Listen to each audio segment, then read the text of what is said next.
I would also like a rebuttal. Okay. Well, tell you what, I'll just talk to Big Cat because you're not going to listen anyways. Okay. The guy off was because Hank said, guy for guy, everyone on the Celtics is better than everyone on the Thunder. Yeah, that's so then we went down the list and found this is where it's like you have dementia. That's exactly. Those words did not leave my mouth. You're just saying I said, let's go guy for guy. I'm calling Max. Guy for guy. He's probably eating meatballs. I said, let's go guy for guy.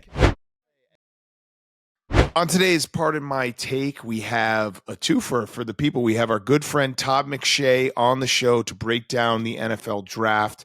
He's given us a little something different than Daniel Jeremiah, telling us what teams are thinking, how he thinks the draft may fall, what are the Giants thinking, who's going to trade up.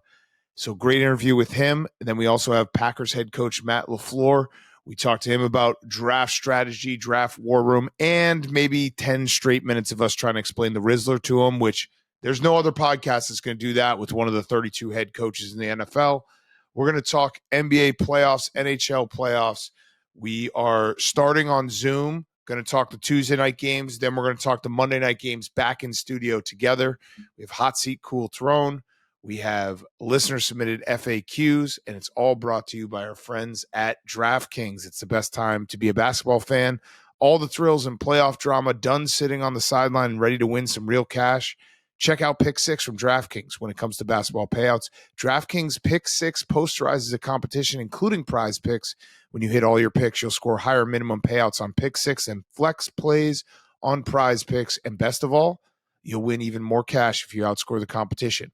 Track your picks for a shot at huge cash prizes. That's all there is to it. Pick 6 is available in most states, including Missouri, California, Texas, Georgia, and more. Don't settle for a smaller payout. Switch to Pick 6 and cash in your basketball knowledge. New players get 50 in Pick 6 credits instantly on just a $5 entry. Basketball playoffs are here. Cash in with Pick 6 from DraftKings. Download the DraftKings Pick 6 app now. Use code TAKE. That's code TAKE for new customers to play $5 to get 50 in Pick 6 credits. Better payouts, bigger wins, only with Pick 6 from DraftKings. The crown is yours. Okay, let's go.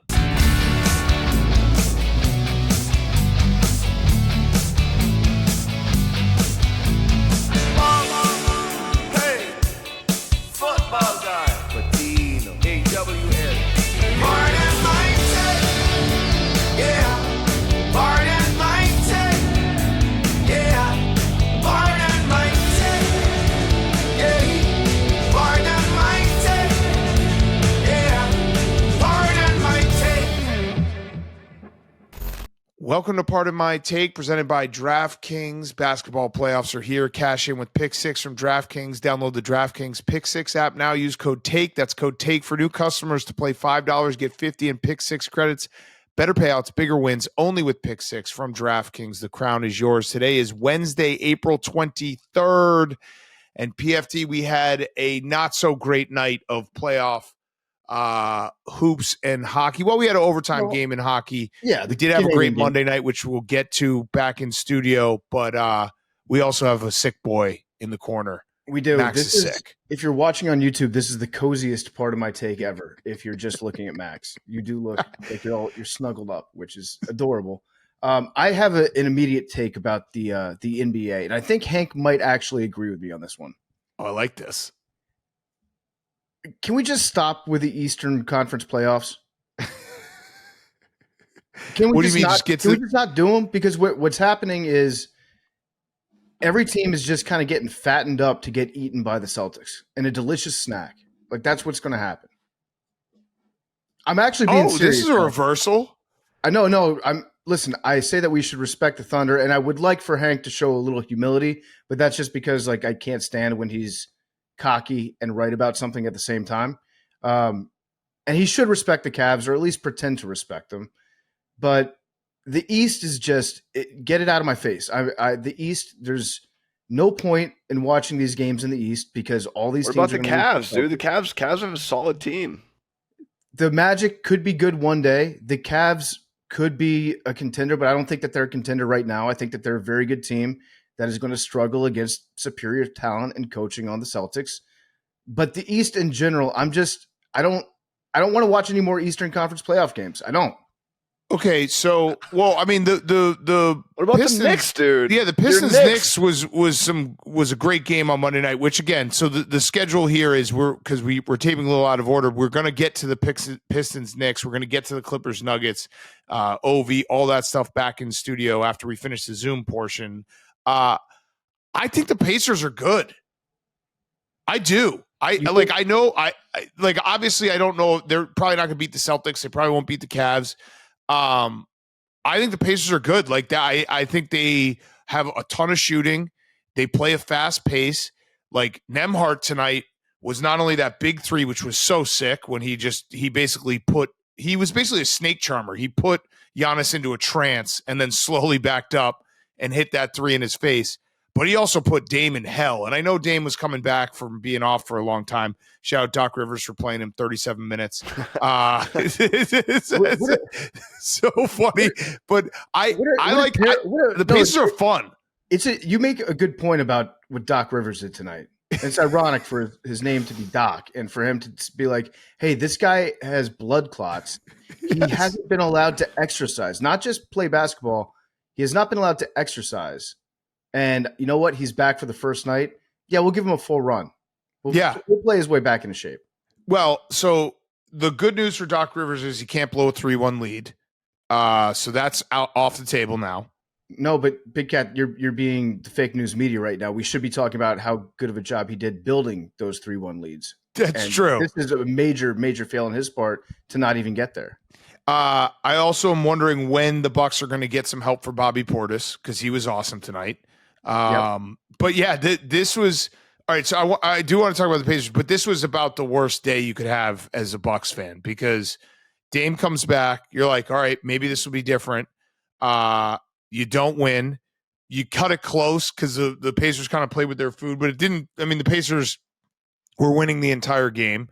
And then you also get the report from Chris Haynes on Dan Patrick's show, who is a Dame insider. So I think he's like the preeminent Dame insider. He said that he would not be shocked if Giannis doesn't finish his career in Milwaukee and that this is a very pivotal playoff for them. And if they don't make a finals run or win the finals, there could be a big like wholesale change in Milwaukee, which is, I know that there's been a lot of speculation about Giannis. It's more like like other teams being like, can't wait for Giannis to leave. Can't wait for Giannis to leave. This feels like one of the first times that an insider is like, hey, I'm hearing that maybe Giannis is going to leave. So it's a bad scene for the Bucks today. Yeah, it is. And it's funny that there is a Dame insider because that sounds like a job title Nicky Smokes would give himself in the 1920s. But I would also agree that it doesn't feel like it's been working, even when Dame has been out there. It's kind of a bummer because I don't think this might be one of those things where we never really get to see this version of this team play to their true like top level that they can get to because of all the injuries and bad luck. And when Dame got there, they didn't really gel so much right off the bat. So we might not ever know if it was destined to succeed or not because shit happened. Yeah, I mean, I think last year's team, you could be like the what if with Giannis getting injured. I think this year's team is just not that good, and they have flaws. And I mean, like even the announcer being like so pumped for Kyle Kuzma to score, which he did. He scored 12 points tonight, which was more than the 0 he scored on Sunday. I just think on the other side of it, like I think the Pacers are fun. I get where your point is. Like it does feel like it's going to be Celtics, Cavs, and most likely Celtics. The Pacers are very, very fun, though. They push the pace. They got 3-point shooters everywhere. Like, I don't know what the Bucks are doing defensively, just keeping Naismith open, who I don't know if he missed a 3. He might have missed 1 3. But yeah, I like watching the Pacers play basketball. So I don't want to fast forward that portion. But yeah, I could be down with some of the Eastern Conference just not being like the Cavs are going to sweep, the Celtics are going to sweep. I think the Pacers could they'll probably win in 5. But I get what you're saying. Yeah, my point isn't that the Pacers are a shitty team. I just think that they're nowhere near ready to beat the Celtics on that level. They are fun, and if you're a Pacers fan, you should enjoy the hell out of it. Like this is why you watch sports, is to watch a team that's young, that's putting it together, that you're getting excited about, that's fun. So yeah, enjoy it. I'm just kind of sick of the East, man. I am. The other thing, though, the other one I'd push back on is I do like watching this series just because these teams actually hate each other. They actually have beef. They have history. Remember the Giannis Ball fiasco when he what was it? He took the ball off the court. Then we had Pat Bev last year. They talk shit nonstop. Like TJ McConnell was talking shit to Bobby Portis. Halliburton's talking shit to Dame nonstop. Halliburton gets voted most overrated player, which basically is the whole league being like, we hate your guts. And I like that Rick Carlisle was like, it's a bullshit award having his back. But I like watching these two teams. There's genuine bad blood. It's not manufactured. They really do dislike each other very much. Yeah, at least it does make it, a little bit interesting. And I watched and I enjoyed the game. I was hoping that there would be a couple lead changes just to make it a little bit spicy in the fourth. But in terms of the other series, I would probably say it's the Knicks Pistons at times is fun. But just the fact that the Pacers are kind of frenetic. And I know that we talked about their jerseys, the alternate jerseys that they're wearing. It's even doubly worse that it's like a throwback look to the era where they actually had good throwback uniforms. Right. But that's not one of them. Right.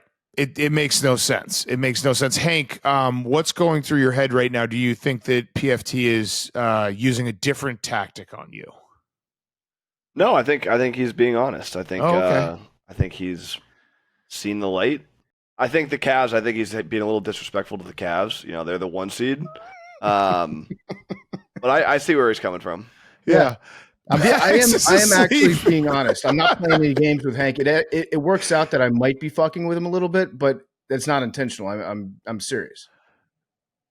Yeah. Max is so fun. Max is like the POV of a lot of lists. There's a lot of AWLs who are probably their phone is just our POV of Max asleep. Max, you're not in the rest of the episode because you didn't come to work today. Some people are calling it soft. We have never missed the show. What's going on right now? Are you falling asleep? No, I'm good. That was an internal roll of the eyes from whatever is going on about this Eastern Conference bullshit. What how many times? I didn't go in. I had the stomach bug. I was awake all night last night, coming out of both ends. There's no worse feeling in the world than having the stomach bug. A lot of people are calling you Lamar Maxon. Do you have any comment on that? No, yeah, I didn't shit my pants. I may have gotten a little bit of puke in my hair at one point because there was an emergency situation and my hair was down and I didn't have time to put it up. It's been a bad day. It's been a rough day. I've been in this exact position for the entirety of the day. I haven't eaten at all, which is nice. I'm probably going to be skinny as fuck at the end of this. Yeah, you are. That was the first thing I texted you when you told me. I was like, you're going to get – I'm jealous of you because there's nothing better than losing a quick 8 to 10 pounds just from liquid and then being like, man, I feel good. And then you just have one big meal and you're fat again. That happens every time.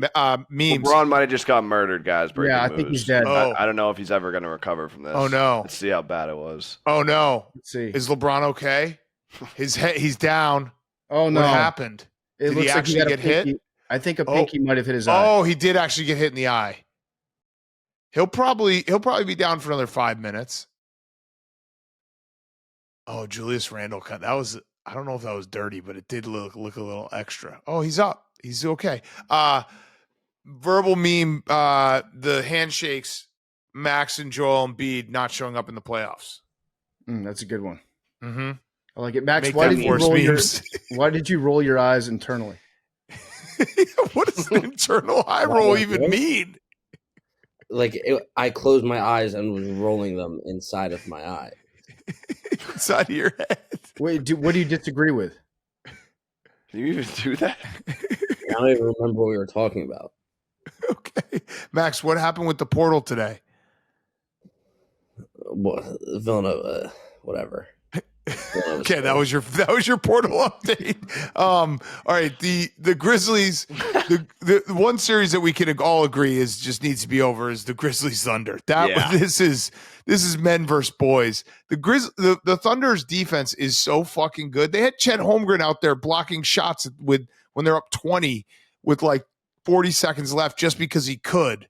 It's not even – they could play this – they could play 100 games, and I honestly – I would – if you told me they were going to play 100 games and the line was set at the Thunder winning – turn injuries off, the Thunder winning 92.5, over 92.5, over unders 92.5, I would take the over. Way over, yeah. That's how lopsided it is. I might take it over if it was 99.5.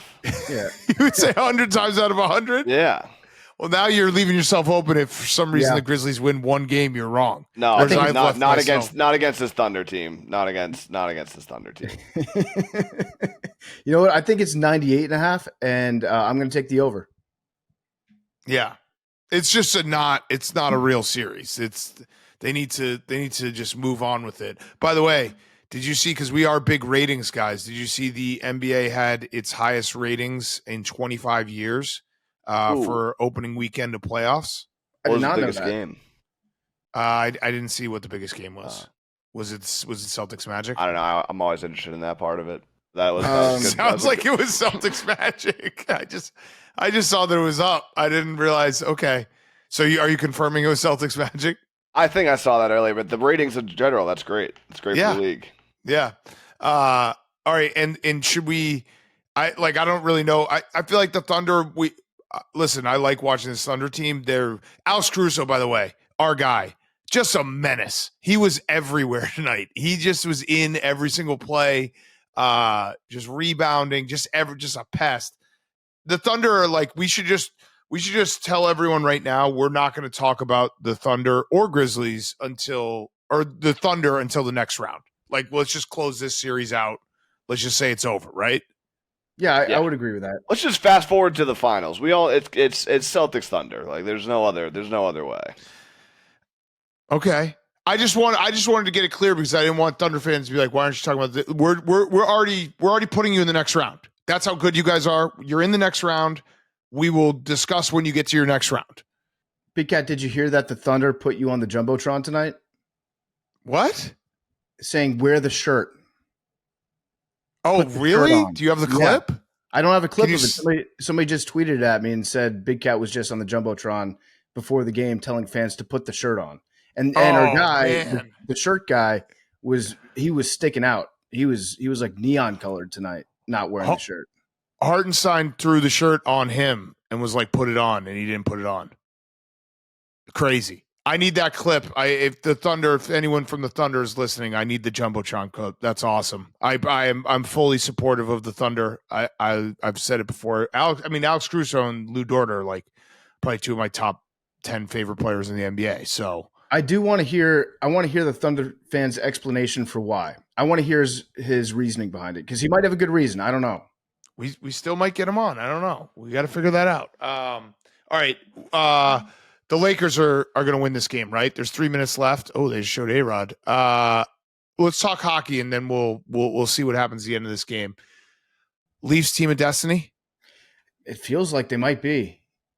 It was a sick overtime goal. It feels like this might be the year for our friends up in Toronto. Yeah, that was a sick overtime goal. The Devils should just be out. The Devils are the Grizzlies. Yeah.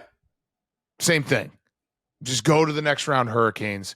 And I'm actually shocked. I mean, the Wild right now are kicking the shit out of the Knights. That is where hockey is like better than the NBA in terms of playoffs. Is like the Knights are a better team than a significantly better team than the Wild, and the Wild are shit pumping them right now. Yeah, I mean, 10 o'clock Central start time is insane. Yeah, or it even got moved back too. Yeah. That's what. Remember that year? Was it? I think it was last year that I bet the Oilers, and it was 2 years ago. I bet the Oilers when we were still living in New York, and I was like, it almost killed me because I was like, I don't know how I can watch these games. It's on way too late. So yeah, Big Cat. I know we're going to talk about the Caps in a second. Did you see the teeth? No. So Alex Alexiev, he got hit in the face by a stick. It was inadvertent. They called it a 4-minute penalty at the time, and then they took it off because it was on a follow through. But he got hit in the mouth by a stick. He lost 2 of his front teeth on the ice, and they found the teeth. And of course, because the ice crew found the teeth, They took a picture of it and they put up online. These are some gnarly ass teeth. They look like shark teeth. I tweeted it out a second ago. But apparently he needs like full facial reconstruction, dental surgery. And he's like, you know what? I'll do it after the playoffs. Fuck it. We got to send this to Max, see if he can puke again. Oh, shit. Yeah, pretty gnarly, right? You know what? Lucy's. Teeth don't get enough credit for being as big as they are. Yeah. They're like icebergs. They're icebergs. Yeah. They're like, they're crazy when you take a tooth out. This is a front tooth? 2 front teeth. Like a fang. Nuts. Yeah, it's a canine tooth. He's Russian. He might be part wolf. Max, what would make you puke right now? What visual? No visuals. Why do you guys want me to puke? It would be great for numbers. No, it wouldn't. Yeah, he's going to drown. He's going to drown. The way this guy's drinking right now, he's going to drown. He's not even lifting his head. Memes, how many numbers would this clip do if Max just puked during the show? He just started puking on himself. It would rip. It would rip. If we had to call the police and be like, someone get to his house right now and put him on his side so he doesn't Jimi Hendrix himself. I mean, if there you go. Okay, he's good. He's not going to die. If you died during the show, it would be tremendous for the ratings.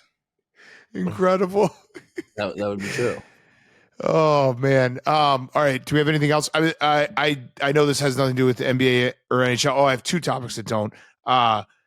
The Cubs are just one of the most exciting teams. They just play awesome games every night. They had a home run with 1 out left in the bottom of the ninth to go to extras and then win against the Dodgers. Fun to beat the Dodgers. They're very fun to watch. I don't know if it's sustainable to win every game like 11-10, but we're going to find out.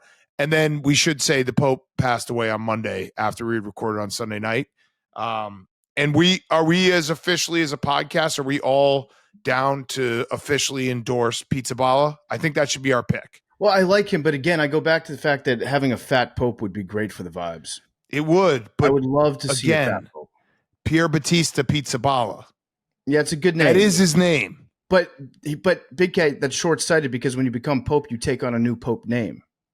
Yeah, but we'll always know him as Pope Pizza Balla. You'll forget. He'll be like, I'm Pope Innocent the 17th. It's not going to be Pope Pizza. What if he goes from Pope Pizza Balla to Pope Calzone? He's like, my new name is Calzone. I would respect that. I would respect that a lot. Yeah, I would like to see a fat Pope. Also, if you're the Pope, it must be a real letdown to die right after Easter. Because if you die on Easter as the Pope, that's some pizzazz. That's some flair. That is a one-way ticket to sainthood. Mm-hmm. Right? Like that is all. It's like when I think Thomas Jefferson, didn't he die on the 4th of July? I think so. Yeah. Pretty cool thing. If you're the Pope and you die on Easter, you're like, that's a legacy move right there. Yeah. Yeah. And he missed it by like a couple hours, right? Yeah. And apparently our vice president, J.D. Vance, was the last person to see the Pope alive. Wearing a yellow tie. Interesting. What is that? No idea. But you know how like Twitter works now where people will be like, look, like, what do you see? And it's just a video and I just stare at it for 20 minutes. I'm like, I don't know what I see. I saw one that was like, interesting that J.D. Vance was wearing a yellow tie when he met the Pope. I was like, what is this supposed to mean? Or that the last 2 sitting popes to die, it was like before the 2 world wars. Yeah, it was 1914 and 1939. Is that true? Bad. I don't know. It can't be the last 2 Probably sitting not. popes. Like what happened to the other popes? They retired and then they died? Well, that one pope, the Nazi pope left. Yeah. Right? Yeah. Didn't he just bounce? Yeah, they got him out the paint. Hold on, I'm looking up the fact that I think this was just a meme that Hank saw because I saw the same one. I saw one thing. It was I wasn't gonna say it till you said the yellow tie thing, but well, you have to realize he was wearing a yellow tie. Pope dies 1914. World War I started. Pope dies 1939. World War II started. But where's me being informed that sitting popes also died in 1914 and 1939? But there have been other popes that have died in between, right? I would think so. Yeah, based off how you just said that, like when did that dude John Paul die? John Paul II. Okay, I'm looking Or it the up. third, We're I doing forget. Pope Faqs real quick. By the way, the Lakers have won. Luka was awesome tonight.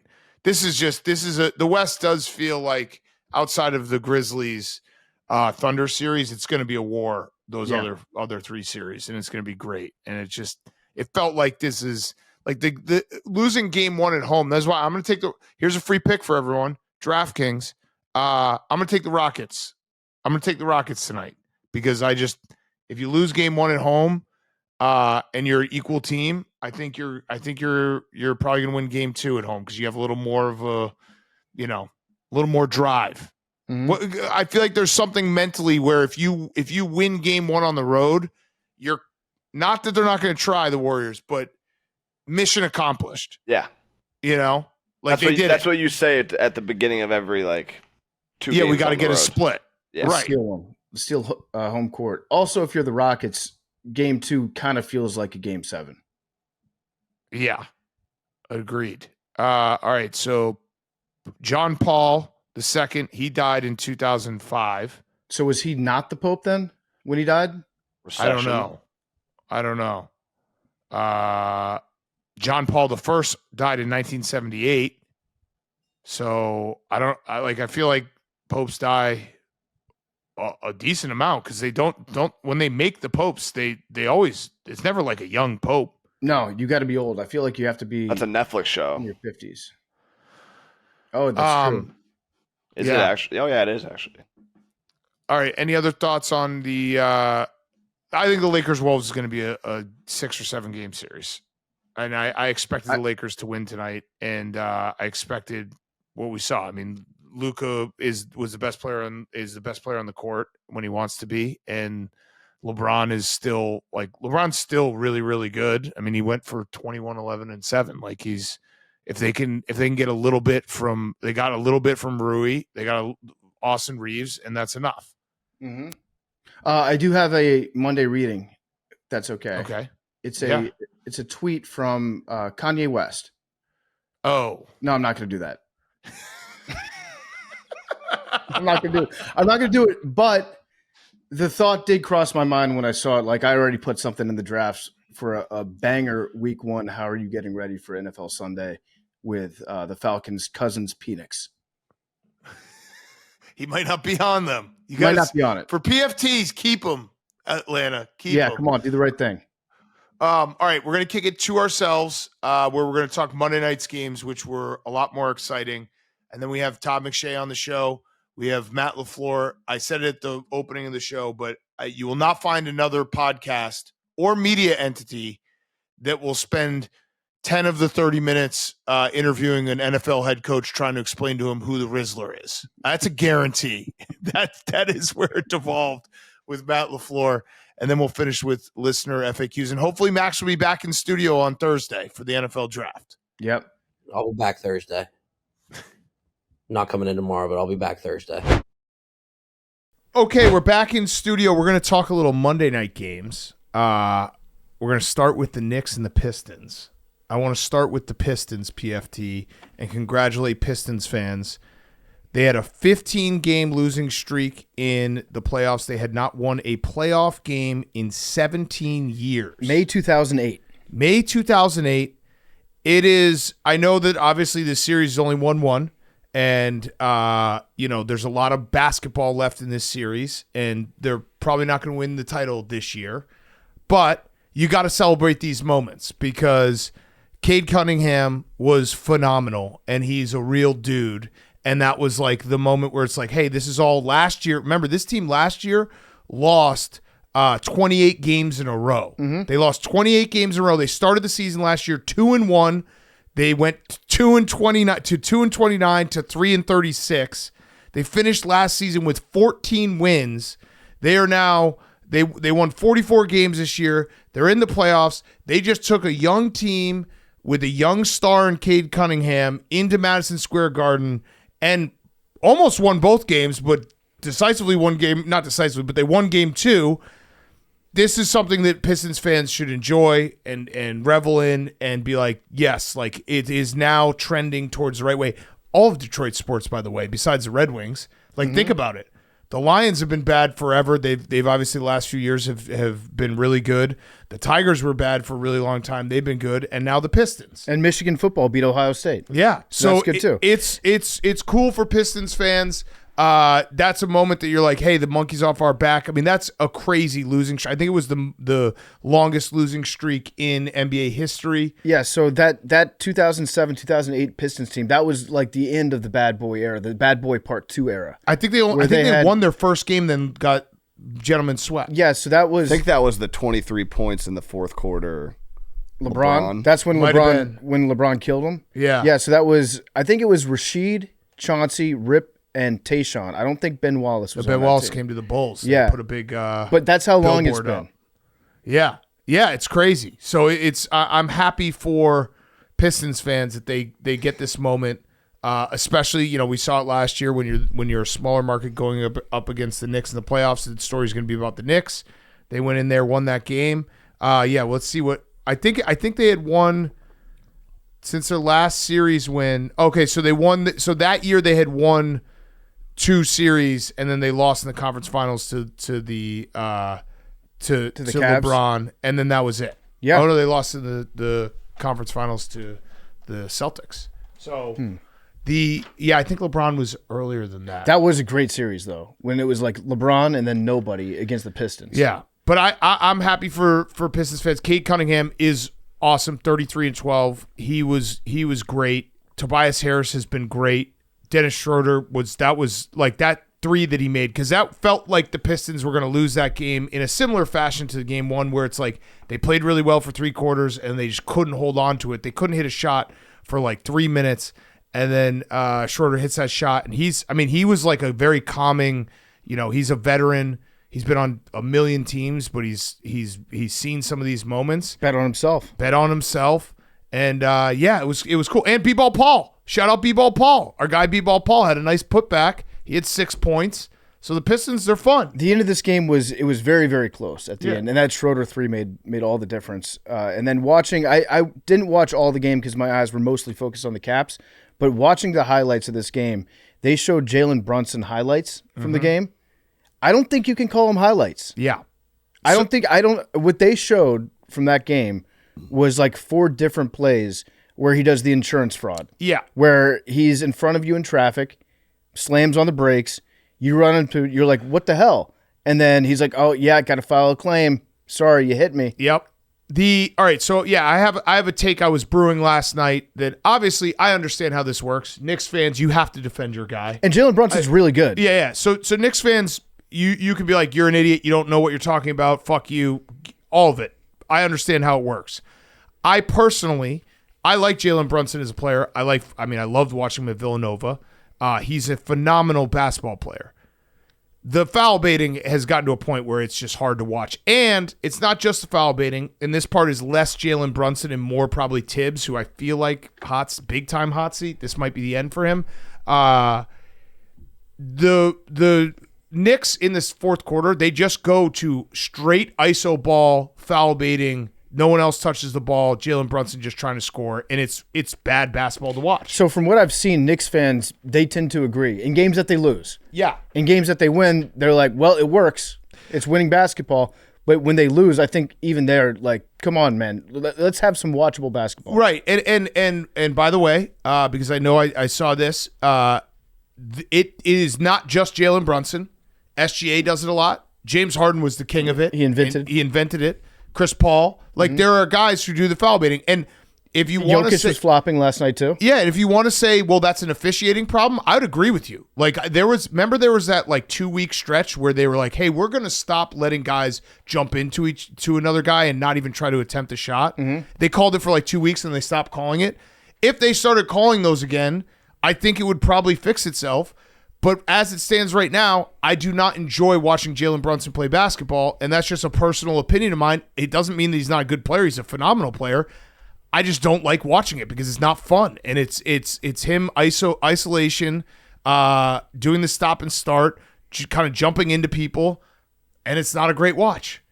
He'll jump in front of you. They need to implement something that's similar to the charge rule. Yeah, where Jalen Brunson, if he gets in front of you, he has to have established position and you have to have time to avoid him. Yeah. instead of like just hitting 2 feet, stopping, getting the ball, and having the guy barely clip you on the back and fall down. Yeah, and it was a game that was so it's not all on Jalen Brunson. I think the coaching for the Knicks was really bad in the fourth quarter. Karl-Anthony Towns, and now Karl-Anthony Towns is someone that has had disappearing acts in the playoffs. I actually don't know if this one was 100% on him. He took his last shot with 5:20 to go in the third quarter. They just didn't run anything for him. I got to find the stat. I think Jalen Brunson passed it to him 12 times total, which is pretty shocking when you like Karl-Anthony Towns, whatever you want to say about the guy, he is a elite offensive player, and he's one of the best big man shooters of all time. And yeah, here it is.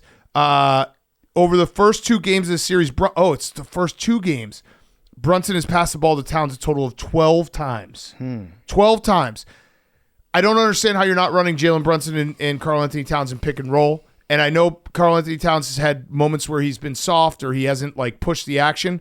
Last night watching that game, I don't think that was 100% on him because I think they just were like, everyone clear out of the way, and they're not running anything for him, and they're not trying to get him involved, and you just can't win that way when he doesn't get a shot for the last quarter and a half. That's insane. It is. I thought 50 Cent put it best when he commented on what happened yesterday. Did you see 50's comments? No. He said, "Fuck today, man. The Knicks lost. Oh yeah, I did the Pope died, and Kanye told us he sucked his cousin's dick for 8 years. Yeah. I'm going to bed early tomorrow. Got to be a better day." Yeah. Yeah. I mean, what else can you say? What else can you say? A high level analysis from 50. But I do think it's lazy to be like Karl-Anthony Towns just disappeared because they also they're not running plays to try to get him involved. The Knicks are the biggest good vibes, bad vibes bust depending on what happens in that game. When they win, it's like these guys are a bunch of dogs. Tibbs has a guy playing. He's got the guys playing hungry. This is Tibbs basketball. This is awesome. I love the grittiness. When the Knicks lose, it's like this team sucks. I hate watching them. Yeah. And it all depends on the result of the game. And you also had Mikal Bridges missing a 3 at the end of the game, and he's not playing great, and they traded a lot for him. It does feel bad vibes. Great vibes. But Detroit, Detroit. The big word that gets used a lot in the NBA community is ethical versus unethical hoops.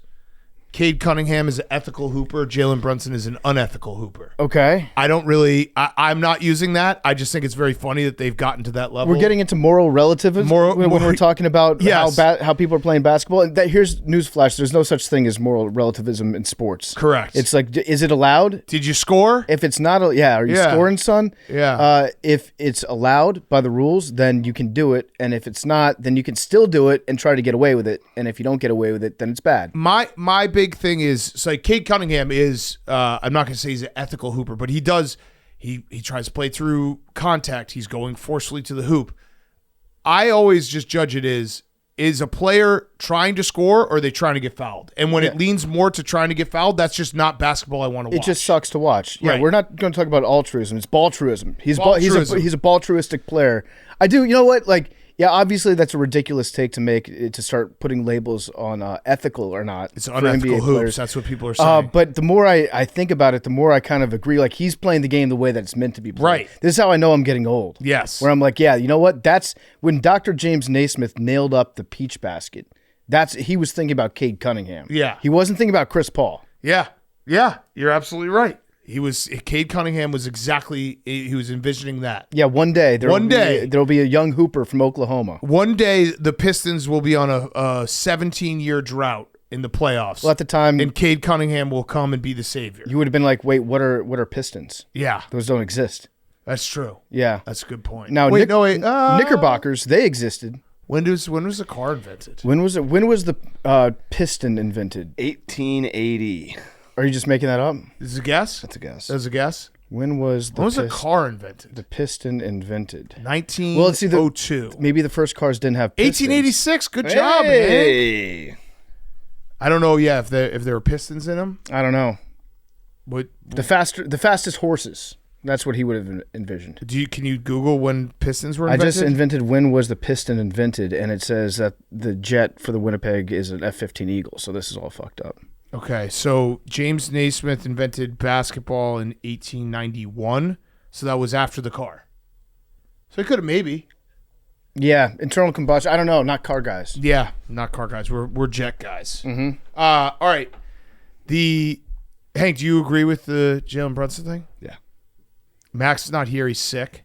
Very James Harden-esque. Yeah, and I didn't like when James Harden did it. No. And I don't like when SGA Wait, are you does it. saying Max not being here is James Harden-esque? Both. That is Yeah. true.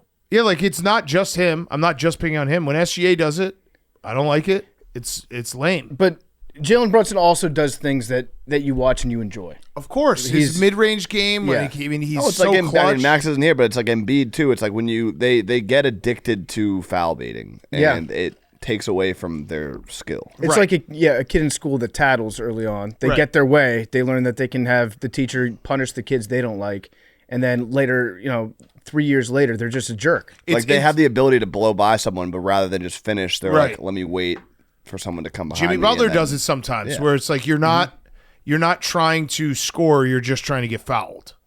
And like if the shot that you huck up there somehow goes in, you'd be like, great, and one. Not me. I'm an ethical hooper. I am as well. Same. I don't call fouls. No. Literally, what's that? if I were in the NBA, I'd be like, ref, do not call a foul for me. Yeah, no blood, no foul. Clippers Nuggets has been an incredible series, and Kawhi is all the way back. What a fucking game from him. 39 points. He was 15 for 19. There was a moment there, I think he was 11 for 12.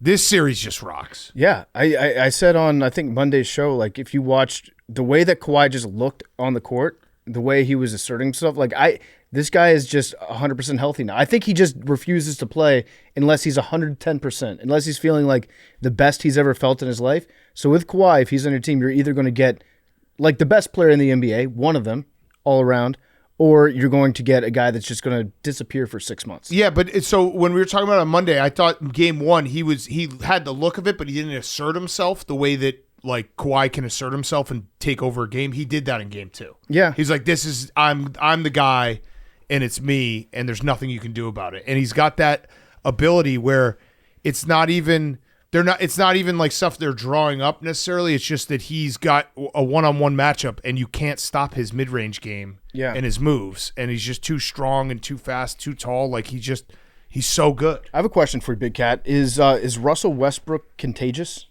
Oh, who caught it? Jamal Murray? Jamal Murray a little bit. Jokic caught a tinge of the Westbrookitis last night. Jokic has always had a little bit of it. He had a good amount of it last night, especially down the stretch. What do you have, like 7 or 8 turnovers? Yeah, he did. I mean, he did have a triple-double. He did. Yeah. But But there was some out of control. Jamal Murray plays. did it. He just picked up, who was it, Norman Powell? Yeah. He just picked him up, and it was just the most confusing thing ever. I feel like the whole team has just they're a little bit more Russell Westbrook, even the guys who aren't Russell Westbrook, than they were last year. I think they caught it a little bit. It was funny. It's always funny watching Russ play, and like when he hits a big three, you're like, that was a big three, but it's going to cost you the next two because he's going to do it again. Yeah, get ready for some shots that go just directly off the backboard. Yeah, and it was nice to see Michael Porter Jr., who was not good. I think he got benched in game one, came back and played well. This series is just two teams that are both really good, evenly matched, that I hope goes 7. Porter might be hurt too. That would be concerning if you're a Nugget. Yeah. I said this to PFT at dinner on Saturday, but Kawhi is the Brooks Koepka of basketball. Ooh, I like that. He, when his peers will be like, he's the best. Like he can be the best. He can beat the best when he's on his A game. He just doesn't care about maybe like starts or playing the regular season. It's just when the time matters the most, like he can perform better than anyone. Right. Yeah. Like you could make the argument. So if you said last 10 years, everyone is equal, like healthy in their prime, would it be LeBron, Steph, Kawhi? He's got a pretty high hit rate. Would it be 3? I think it was like Dragonfly Jones was like, I've seen he's been the best player in playoff series versus LeBron versus Giannis. Right. Versus all these players, he has had series where he's the best player in that series. And it's like all the people you're about to mention. And I'm saying 10 years because Jokic obviously is in the conversation, but that's more recent in the last 5 years. And obviously KD would be up there. Tatum, Brown. But that's more recent. Yeah, you would. But yeah, you would admit he's up that. there. He's like he doesn't get talked about like that because he's Kawhi, not only because he's hurt a lot, but he's also Kawhi. He doesn't have he's not marketing himself. Right. When his code is like completely compiled and all the systems are running and he's out there, there's very few people that are better than him. Yeah. But when one thing is wrong, he just shuts. He goes into a hard reboot. Yeah. He's like, I need to go back in the shed for a while and wrench on myself, and I'll be back. I'm going to be back when I'm back. And when I'm back, I'm going to be awesome. And I'll say this for James Harden, not the biggest fan, but like the combo of James Harden and Kawhi is why like people are high on the Clippers and why they win games like this, because at the end of the game in a playoff series, you need guys who are just pure shot makers. You know what I mean? Like they can make the big shot, and those guys can do that. Mm-hmm. I mean, James Harden maybe not later on in the series, but it's early enough in the series where he can still be the shot maker. Has there been a time, if you're a Nuggets fan, when you're watching this team and you're like, it would be advantageous to us if we had our coach? Because there was one of those moments last night. What seemed was like a couple just stutters of the rotation, where it didn't seem like they were completely confident in what they should be doing. Yeah, but they did not like Michael Malone. That's true. Is the reports. Yeah, but guess what? Sometimes the team unites around hating the coach. That's a fact. That's literally how Bobby Knight coached. Right. He wanted them all to hate him. Yeah, they have something that's great in common. Yeah. Like a bedrock of who they are as a person is they fucking hate their coach together. Yeah. As one. Together. All right. It's like Hank and us. Yeah. That's absolutely true. Yeah. If Hank, well, no, he's right. I am right. Who am I in this situation? You're the coach. Oh. Yeah. Yeah. If you didn't sit in that, if you didn't sit on that couch, if you didn't sit on that couch and daydream about golf and like tune in and out, PFT and I would maybe fight each other. Yeah. We'd have to take out our aggression on each other. You're like a lightning rod where you take the most amount of lightning so we can just keep surviving. Even the fact that you're pretending to not understand this analogy is infuriating. It's pissing me off. Yeah. It's pissing me the fuck off. I tune out so I talk less. Yeah. That's why you do it? Yes. I used to edit this podcast for a long time. I used to hear myself talk. But you don't anymore, so you don't have to. But I'd be like, why did I speak at that point? The more paying attention I am, the more I speak. So you don't. I like when you speak. So you tune out now because you had to do so much work back then. No, I just like would be listening and it's like, oh, this is funny, great, they're great banter, and then like I would hear myself come in and just be like, But PFT is right in the fact that didn't need to say that. If we did just a podcast, if it was just the two of us talking and we like didn't have anyone else speak, that would get crazy. Yeah, we would go crazy. All right, happy to help. Like Pug here, Pug. What up? Sit in the big chair. There we go. Do we think Max is? I guess people have already listened to it. Do we think Max is going to join the Zoom tonight? I hope he does from the toilet. Yeah, he's got bad diarrhea right now. Is Max like? Because this is, we've never missed podcasts. No, and listen, the guy's sick, but we don't miss podcasts. Yeah, listen, right? You don't miss podcasts, Hank. We've never missed a podcast. Max knock on wood. He had last night was what? It was like chili cheese fry night at his favorite bar, and then all of a sudden he gets sick. Meatball night. It was meatball night. Yeah. Wait, was it really? Yeah, it was. And then he wakes up. He's like, "Oh, we had like a commercial shoot we had to do all morning. Max was supposed to be part of it. He does meatball night, and next thing you know, he's sick." Meatball Monday that's a wild move. Like getting back into your week with a meatball dinner. We should make him start having to do like LeBron style videos. Meatball. It's Meatball Monday. Meatball Monday. Hockey. PFT. Ovi. Awesome. Great game, huh? Well, not really. It was a great 2 periods. You almost blew it. And then half the third period, and then overtime was cool again. Man, I just love watching Ovi play so much. I think it was Grant Paulson tweeted out the clip of the hit that Ovi laid, and I think he had 7 or 8 hits last night. He's an animal. He was fucking insane last night. If you're a 10-year-old kid, and you're creating your own player, your custom player in a video game, and you have a certain limit of how many points you can give for attributes, I feel like you would create Ovi. Yeah. Every time, like shot power 100, shot accuracy 100, hit power 100. Yeah. And that's what you do. Like he is exactly what I would create as like a 12-year-old. But yeah, the guys looked great in the first 2 periods. Just physically dominant, controlling play down in their end, and then it all fell apart in the second half of the third period. And then my butthole tightened up real tight. And I was like, fuck, we're going to lose because 2-0, most dangerous lead in hockey. That's facts. And they scored 1. I was like, they're going to get another. And the goaltending, I don't know if you saw the second goal last night. This is what I'm worried about. The second goal from the Canadians, yes. Yeah, this is what I'm worried about with this team.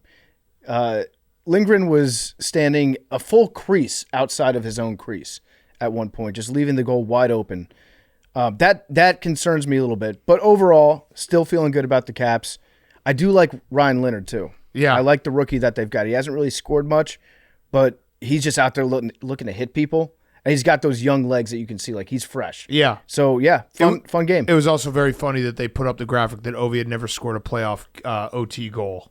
Yeah. And then 3 seconds later, he wins the game. What an animal. Yeah, Stav is walking across the screen right now. We talked to Stav a little bit about how if you're like a fan of a team, you learn to defend and you become like a deputized legal expert. Yeah. In anything that your players do wrong so you can defend them. I realized last night that I've become that way about Ovi. You have to. To the extent where now I'm like, Ukraine might have had some bioweapons labs. There's some bad dudes. There's some bad guys. Listen, they're saying they might want to join NATO one day. Yeah. Some bad mamma jammas.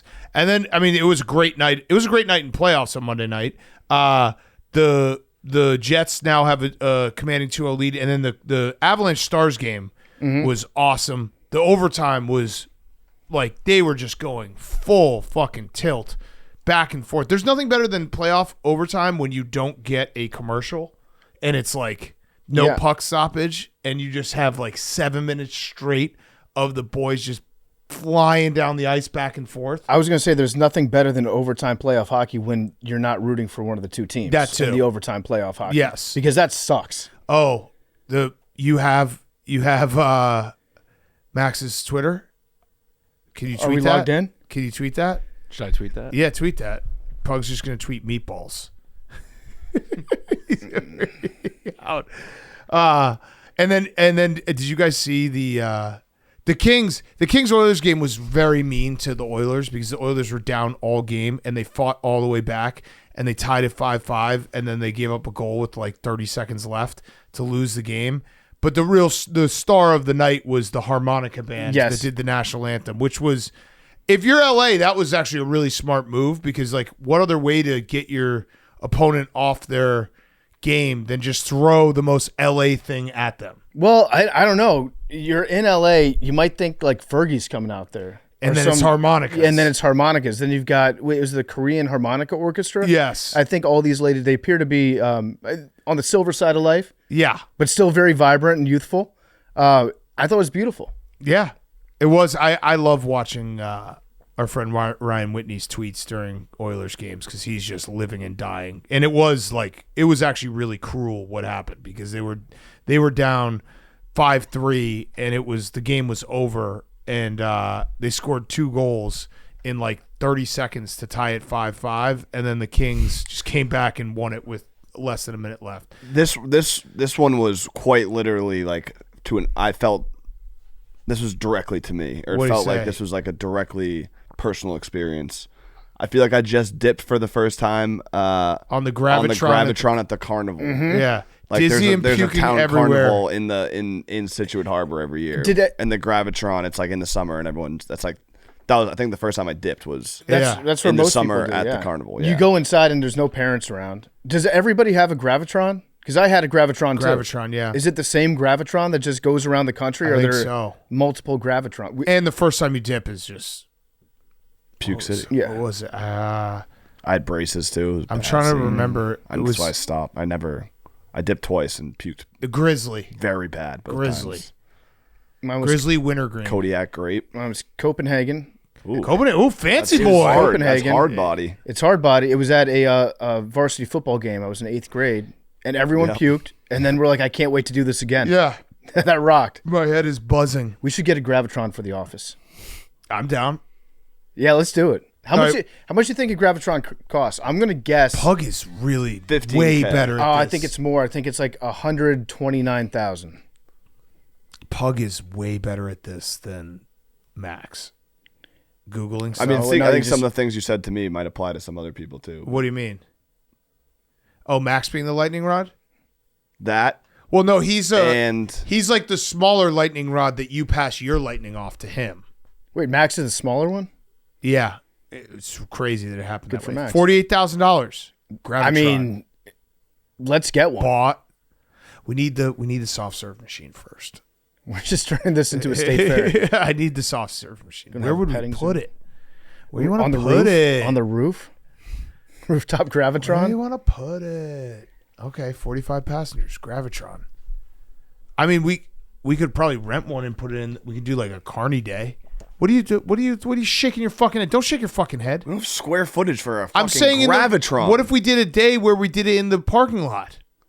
Oh, we certainly do have enough square footage, Hank. Look at that. It's, 55 feet wide? We have a basketball court.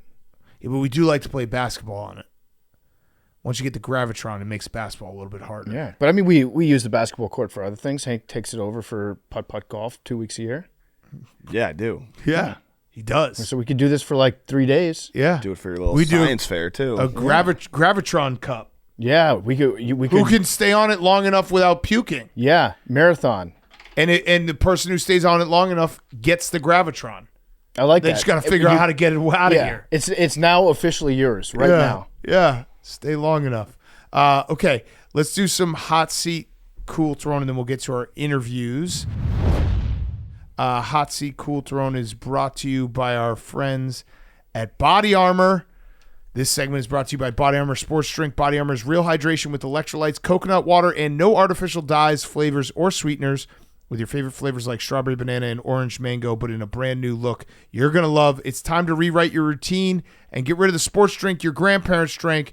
Get your Body Armor today at Walmart or a local grocery store near you. Body Armor, choose better with Body Armor. Get your Body Armor today at Walmart or local grocery store near you. We love Body Armor. Thank you to Body Armor. The strawberry banana, the absolute best. Okay, hot seat, cool throne. Hank, hot seat. What is it?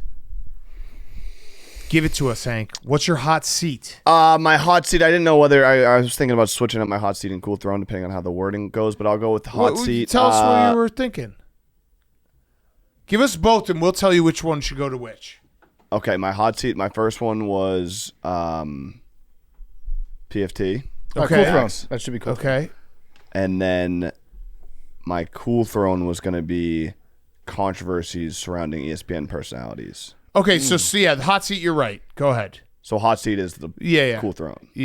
No, hot. You have the right. Put me hot on the seat. hot seat. Okay. I don't know why. Hot but seat, PFT, and Max. That'll be my hot cross seat, to bear. PFT, and Max. We were having the guy off talking about who's got the best guys, Celtics, anyone else in the rest of the league, and this came across my desk courtesy of my stats and research department. Oh no! And the Athletic did a poll where they polled NBA players and they asked who they think is going to win the championship. 57.7% said the Boston Celtics. Hank, what we're seeing here from Hank is What does that have to do with the guy off? a terrible attempt to reframe the guys conversation. think that the Celtics have the best guys. No, and Hank, what you're doing right now is this narrative you're trying to put out there is completely false. So let me just cut that down at the bud. You guys being The confused guy off- why I'm confident with my team. The guy off, Hank, was the players in the league who are playing the games. 57.7%. Okay, may I retort? Sure. Permission to rebut. I would also like a I rebuttal. suppose. Okay. Well, tell you what, I'll just talk to Big Cat because you're not All going to right. listen anyways. Okay. The guy off was because Hank said, guy for guy, everyone on the Celtics is better than everyone is on the not Thunder. Yeah, that's crazy. And so then we went down the list and found this it. is where it's like you have dementia. That's, like that's exactly. those words did not leave my mouth. You're just saying I this said let's because- go guy for guy. I'm calling Max. Guy for guy. He's probably eating meatballs. I said let's go puking. guy for guy. Can I did not all say right, while every he guy. calls Like, that Max, would can be I have a an sidebar egregious with take. you? Yes. Hank. What you need, like Don't it give was frustrating me on Don't Sunday. tell him. What? You're gonna tell him what he should have said. No, I'm going to tell it. Well, maybe something different. But Sunday. What, that you're picking all Celtics bench No. players? Sunday, when we're doing the show, I was getting very frustrated because in this room, I got no playoff teams. Max got no playoff teams. PFT basically trolled you about your confidence. And then he went on to say that the Capitals are playing great and all this. Why didn't you just say to him, who are you scared of, PFT? And hold his feet to the fire with the Capitals. Because I'm not a troll. I want PFT. Because you checked out. You checked out. Sorry, Yeah. I was waiting for it the whole time. He literally was like putting it up on a tee for you, and I was sitting there like, Hank, Now's when you hop in and just hold him to these comments as well. You go down the list. But I'm not going to fake like I know NHL like he does with NBA. Like, I'm not going to be like, oh, like, let's go guy for guy. Like, fucking let me read the roster and then just say, like, I don't know who you should be scared of, and I'm not going to pretend like I do. I'm not an NBA expert, but I do watch the association, and I do know some guys on the Thunder that could be better than guys on the Celtics. Can I say that I am so scared to tweet about hockey because of, like, people just jumping down. Like, there was a save in the Stars-Avs game, and it was an awesome save, and I was about to tweet that was an awesome save, but I was just waiting for people to be like, dude, actually that was a routine save. Yeah. Because, like, I don't fucking know. This happens it all the time. cool to me. This happens every night in hockey. Like, basketball I feel fine on. Did you see Nick Batum's no-dip 3? Yeah, silky smooth. Also,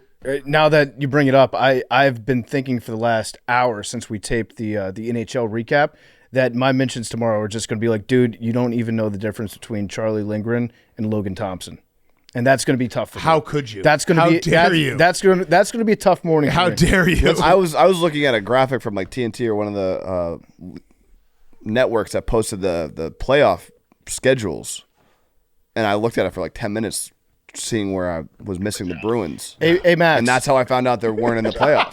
Max, I'm like ready to hop on the bandwagon. Max, hold on one Max, second. hang on one second. PFT, you have to. I mean, Max, you're live to tape on part of my take. I'm going to put you on mute real quick. He just said that he was looking at the schedule for the playoffs when they were released, and that's how he found out the Bruins weren't in the playoffs. Hey, wait a second. Where the fuck are we? Okay, Max, we're on part of my take, #1 sports podcast. Pug's doing a great job behind the glass, looking stuff up real fast. First question, how's your butt? Butt is still bad. I stopped puking though. Okay, that's good. Max, second question, why you have the norovirus and you're tweeting about meatballs in the middle of the day? That was somebody else who did that from my Twitter. Okay, they're liking all those pictures too from your account, I'm sure. The real reason why we want to talk to you was because Hank and I were having a little discussion, and he put both you and I on his hot seat. You were not there to defend yourself. So he was talking about the guy off that we had when we were talking about the Thunder and the Celtics the other day. I told Hank that the entire premise of the guy off was because he said if you go down the list, there's not a single guy that you would take on the Thunder over a single guy on the Celtics. Can you confirm that that's true? Or did I say that, or did I say, do you want to go guy for guy? I think the only one that he said was Shea and Tatum are a wash, but everything else was.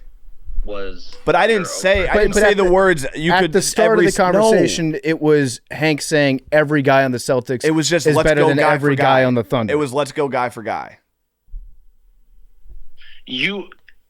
I think you may both be correct here. I think you said that's not possible. Let's go guy for guy, but it was under the assumption of. So you're no. If he says let's go guy for guy, that's not under the assumption that every single guy is better than every single guy. Well, if Hank says every guy on the Celtics is better, guy and was trying to say that. But I never said the word. That could be the assumption though that he has that he would win the guy off. Not that every guy is better than every other guy. No, he said every guy on the Celtics is better. So I said, well, then let's have a guy off. This is insane. This is actually insane. Okay, I literally said let's go guy for guy. Get back to your toilet. All right.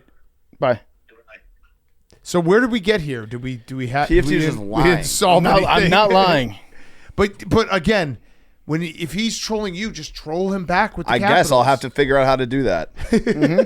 Get your research stats and research. Maybe learn French. Get them going. Yeah, they'll be going. They're always going. What are the Lockwood Riders? What are they? I don't know. It's just Gaz. Oh, okay. Get Gaz to get some research going. If he does, he's my #1 guy. Okay. All right. Your cool throne? My cool throne is controversies with ESPN personalities. Yeah. Big time ESPN personalities. One's a little more serious than the other one, but it's worth noting. The first one is Shannon Sharpe is being accused of rape, and he's saying he released sex messages, and he said he's releasing a full sex tape, which is going to clear his name. Well, he said that the sex tape that's about to be revealed is through his accuser's attorney, which is Jay Busby. And he's saying that they're going to drop a 30-second clip of the sex tape. So Shannon Sharpe said, why don't you just release the entire sex tape and show the people the entire sex? Yeah, and he released some messages, which again, it's pretty wild times that this is like his defense is like, no, look at, which I understand to an extent, but it's he's on the hot seat. This was right after the reports of him like signing $100 million podcast deal. Mm-hmm. I do think it's fair to say that context could matter in a sex tape for sure. Yeah, I have like how big. Never mind. This is one that I've opted out on, so I'm gonna wait to make a decision. Wait for the facts that no one cares about. No one cares what my decision is, but I'm gonna wait. Okay. To make a decision. Fair. I think that's fair. And the other one, this was more just funny, I think, and it kind of we talked about it on the show a few weeks ago or a month ago with the Pat McAfee Stephen A thing, and I said like I think there's beef, and yeah, I got a lot of McAfee fans being like, no, like they overwhelmingly reached out the next day and were like, they're how are you saying this? That's a lie. Yada yada yada. Paul Heyman. Yeah. Was on the McAfee show. Yeah. And I don't know if he has beef with McAfee or like I think he drunk does. or he just went. Well, he's an entertainer first and foremost. Scorched earth and basically was like, yeah, Pat, this was all the stuff Pat was saying off air and just laying it all out there. Like he doesn't like Stephen A. He thinks Stephen A is overpaid and he should be making more. He doesn't like, ESPN tells him not to mention the podcast. What does he do? He mentions the podcast. Like, and McAfee was as visibly and as uncomfortable as I've ever seen him. So I thought that was all fair as an entertainer. You bring him on, you probably expect him. He's going to say some wild card shit, right? The one thing I had a problem with Heyman was he defied the sanctity of the blunt rotation. Yeah. So this was, but it was. He also accused him of puff, puff, puff, puff, puff, puff, puff, puff, puff, puff. Take an edible, puff, puff, puff. Which is a hilarious accusation. Yeah. But that's still, words that are said in the cipher stay in the cipher. Yeah. Listen, we like Pat, former coworker, friend of ours. Paul Heyman is one of those guys that if you invite him on your show, he's going to make a mess of it. Like that's what he does. This is his job. Yeah. He's a wrestling manager and he's like incredible on the mic. So it was an incredible clip. Unbelievable. Like when Joe Buck has Artie Lang on, right? You got to expect him that he's going to say that he's going to jizz on your chest. Right. Paul Heyman's going to go crazy. Yeah, it was just I felt bad for Pat in a way. It was like that. No one wants to be in that situation, especially to PFT's point. It's like you think you know a guy, you have conversations off air at a bar in a blunt rotation, whatever. When they just start saying that on air, like that's the worst spot to be in. Yeah. Like if we're having a conversation about ball and then it gets brought up on the air. And then we hate each other. Yeah. So actually now I'm actually kind of Paul Heyman was probably just putting words in his mouth that he never said. Yeah, he was being a troll. Yeah. There also when he turned to the fan in the crowd and he's like, "You suck, but it was your mom that taught me." It's like you can't do anything about that. He's probably dropped that line 50,000 times in his life. And for the record, Hank, I'm not upset at you. I still love you. Okay. But I think that you're misremembering the conversation. I know you're misremembering the conversation. If one of you were to have dementia, who would it be? Me. Easy. That's easy. All right, PFT. My hot seat is Anthony Edwards. He got fined $50,000 for some comments that he made courtside at the Lakers game. Yes. Told a fan that he had a bigger dick than him. Probably true. Which could be true. That's probably why the fine is only $50,000. And now that I think about it, $50,000 to have this pretty cool clip go out is easily worth the price. Yeah. We got 200 million. We got 200 million. We got 200 million. Hey, you suck. You got 200 million. I got 200 million. Oh, what? Let's go, man. Absolutely. Like for PR value for Anthony Edwards, he was like, I have $200 million and my dick is bigger than yours. There's nothing that you can say to that. Yeah, I mean, I don't know. They don't show the fan. It'd be funny if the fan sued for slander or libel. Yeah. It's like, actually, look at my hog. Yeah, let's hog reveal. Plot twist, that fan, Jimmy Tatro. Yeah. Massive hog dong. reveal. My cool throne is Jerry Jones. Because Jerry Jones, people say that he's got, a cold, almost dead heart. He actually said that he cried a couple months ago. Oh, when Luka got traded? Yes. Oh. They asked him about the Luka trade. He said, yeah, I cried when they traded Luka, which it's remarkable because they removed his tear ducts at least 3 surgeries ago. Yes. But yeah, I hope that this is just a never-ending series of asking anyone who has lived in Dallas with any small semblance of fame, what their reaction was from the Luka trade. And I hope it keeps going on for the next 3 years, just so that Nico feels like a bigger piece of shit. It's the new JFK assassination for Dallas. Where were you? Yeah. What were you feeling? Someone's going to ask Scotty Scheffler. Yeah. Has to. Yeah.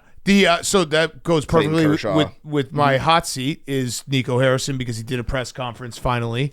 And I don't know if you guys saw, but as he left the press conference, the door was locked that he was trying to go out of, which was very funny. Love that.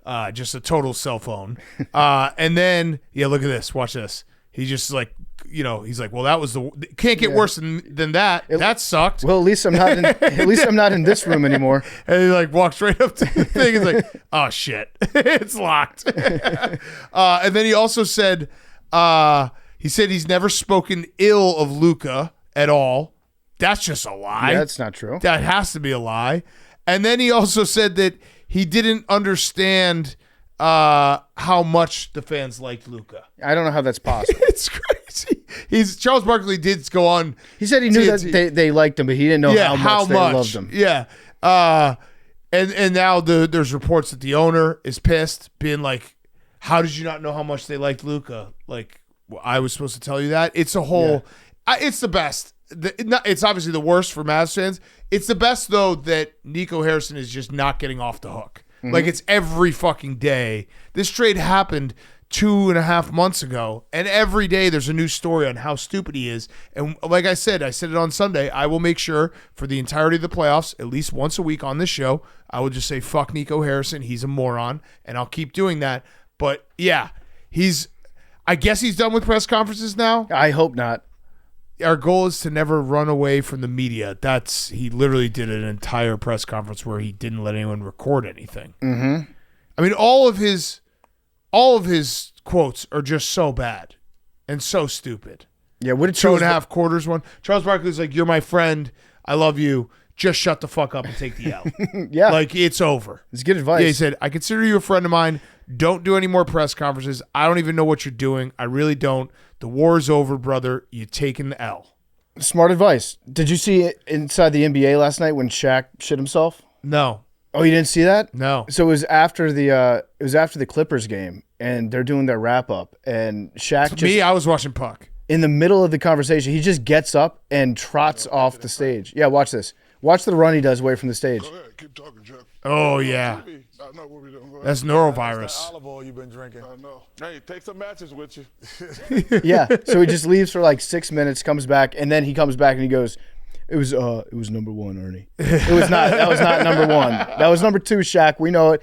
And he's apparently been doing this olive oil thing, the olive oil cleanse, which that's a good punishment to give to somebody. Yeah. All right. And then my cool throne is Kirk Cousins, because there was a headline that caught my eye on ESPN today. And let me read the exact headline because I want you guys to also have it. Sources: Cousins surprises at Falcons workout.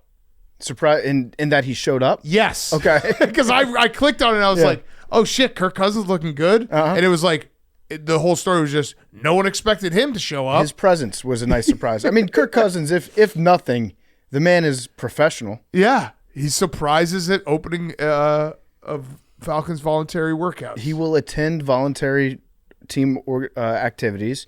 He's probably good at texting back. Yeah. Probably responds to most emails. Yeah. He's a pros pro. He's a pros pro. Okay. Let's get to our interviews. We got Todd McShay, which great intel. A little different than Daniel Jeremiah, where we talked a little more nitty gritty of the guys with Daniel Jeremiah. Todd McShay gave us a lot of insight on what he expects to happen on Thursday night, trade ups, what teams are thinking, what the Giants are thinking. And then we have Packers head coach Matt LaFleur, and then we will finish with FAQs. Okay, before we get to Todd McShay talking some draft, we are brought to you by our friends at Truly Unruly Lemonade. Combines the high alc fun of Truly Unruly with everyone's favorite lemonade. Lemonade let loose, 8% ABV, 100% delicious. 4 supercharged lemonade flavors: Bumpin' Blue Raz, OG Original Lemonade, Punched Up Pineapple, and Wild Pink. It's the official hard seltzer of Pardon My Take, so level up your lemonade with Truly Unruly. Find it at a store near you or visit trulyhardseltzer.com. Truly Unruly Lemonade. It is so good. 8% ABV, 100% delicious. I'm telling you right now, the Wild Pink, my personal favorite, but they got the pineapple, punched up pineapple, OG original lemonade, Blue Raz, bumpin' Blue Raz. Go check them out right now. TrulyHardSeltzer.com. Level up your lemonade with Truly Unruly. We're also brought to you by our friends at Hey Dude. Hey Dude, have you tried Hey Dude shoes yet? They're unlike anything. Hey Dudes are the foundation of comfort, the ultimate slip-on shoe, lightweight, breathable, and ridiculously comfortable. We're talking cushioned insoles that feel like little pillows under your feet, giving you the support you deserve and the comfort you crave. With so many styles, Hey Dude has the perfect shoes to slip into every day. Find your perfect pair at heydude.com. I can't say enough. Hey Dude, awesome, awesome shoes for the summer, for walking your dog, for the pool. They are so comfortable. You slip them on, you're ready to go. I keep a pair right at my front door, take Stella out every morning, slip on my Hey Dudes. They're the best. Go right now. Find your perfect pair at heydude.com. They got a ton of different styles. They also have like some fashionable boot-looking shoes that look awesome, and they feel great because they're Hey Dude. Heydude.com. Go check them out today. Okay, here he is, Todd McShay. Okay, we now welcome on our very, very, very good friend, his very special guest. It is Todd McShay. It's draft week. He's at The Ringer now. You can go listen to his show, the Todd McShay Show, at The Ringer. He's also got a newsletter that's great, so go check it out. Todd, great to see you. Look great. You're in the Hollywood studios in L.A. bro. Out here in L.A. Yeah. So, all right, so it's draft week. Before we talk about the actual draft, will you be going? Will you have Russillo in your beautiful studio this week, or is he making you go to his house? No. So here's how it went. He's not allowed in the studio. We don't need the disruption, right? And the confusion. I texted him actually a while back, and I was like, "I'm trying to call you. Pick up your phone." And I gave him the town where it's like we're gonna go do something. I can't tell you what we're doing. We're going to hurt some people. Mm-hmm. And I said on the text, I was like, I just need you to say whose car we take. Yeah. And so we called back, and I explained my concept, which was I just want to take over your house and make day 3 Saturday inside the Russillo house. Have you? Yes, I don't know if you've been to. We have. We've been to his new house. He's got a great squat We've been to all his houses. Yeah, he's on his 9th Manhattan Beach house, yeah. And it's like this great man cave overlooking the Pacific Ocean. TVs everywhere. So we're going to go and we're going to eat his food, drink his drinks, and invade his house on Saturday for 2 hours, 3 p.m. Eastern to 5 p.m. Eastern. We're going to be there recapping the whole draft as the draft's going on. Wait, so he only gave you 2 hours? You're not even going to get to watch the whole draft with him? His only caveat was, it's NBA playoffs. Exactly, yeah. He's got his notepad out. Meat stick. So I'm going to try to get him to run a 40. Bill Simmons and I are setting the over-under. Bill had it at 6 flat. I said like 5.2. So I'm going to try to get him to run a 40. He reminded me that he has a squat rack in the house. He does. Maybe we can do the 225 bench press rack. The squat rack that almost killed him. Building it. He right. got caught behind it. No, he's under 6. That's crazy. That's disrespect. I think he will, but he's built for power. He's like a linebacker. I could see him. It's definitely going to be a hamstring issue, right? Yeah. Pulling up after 33 yards. Yeah, once he realizes in his head where the clock is at, yeah, and he's like, "Oh yeah, I might as well just pretend I've got an injury right now." He's got Daniel Jeremiah said we should run it in the sand for a built-in excuse, but we'll see. He's got 5. I'm gonna say 5.3. He's got 5.3 speed. All right, so this draft, we actually had DJ on Monday talking about the draft. He was like, "Hey, it's not the best draft. There's 5 or 6 blue chippers and a lot of starters." How many blue chippers do you have, and is it a fair assessment to say this draft maybe is lacking a little bit of the sizzle we've had in the last couple of years? Here's how I look at it. There, and I kind of do tiers off of grades, but let's break away from that for a second. There's 2 guys that are at the top, and that's Travis Hunter and Abdul Carter. Like they're in their own tier, if you will. Then after that, there's a handful of guys. But what's interesting is a lot of them are not in like premium positions. Ashton Genty, running back. 2 tight ends in Tyler Warren and Colston Loveland. And then you look at the rest of the list. Yes, there is. I think there's 2 edges that belong. Actually, 3 I would probably throw in there with Jalen Walker, his teammate Michael Williams, and Shamar Stewart. But then also in that mix, I would throw in Jihad Campbell from Alabama and Mason Graham, interior defensive lineman. So that's kind of the range, and Cam Ward would be up there as well in that second tier, if you will. What's interesting, man, is like we're now like hours away from the draft, right? Mm-hmm. And there's talk because of certain teams having specific needs, and this happens every year, but not normally this high. Like we get to 4, New England's probably going to take Will Campbell.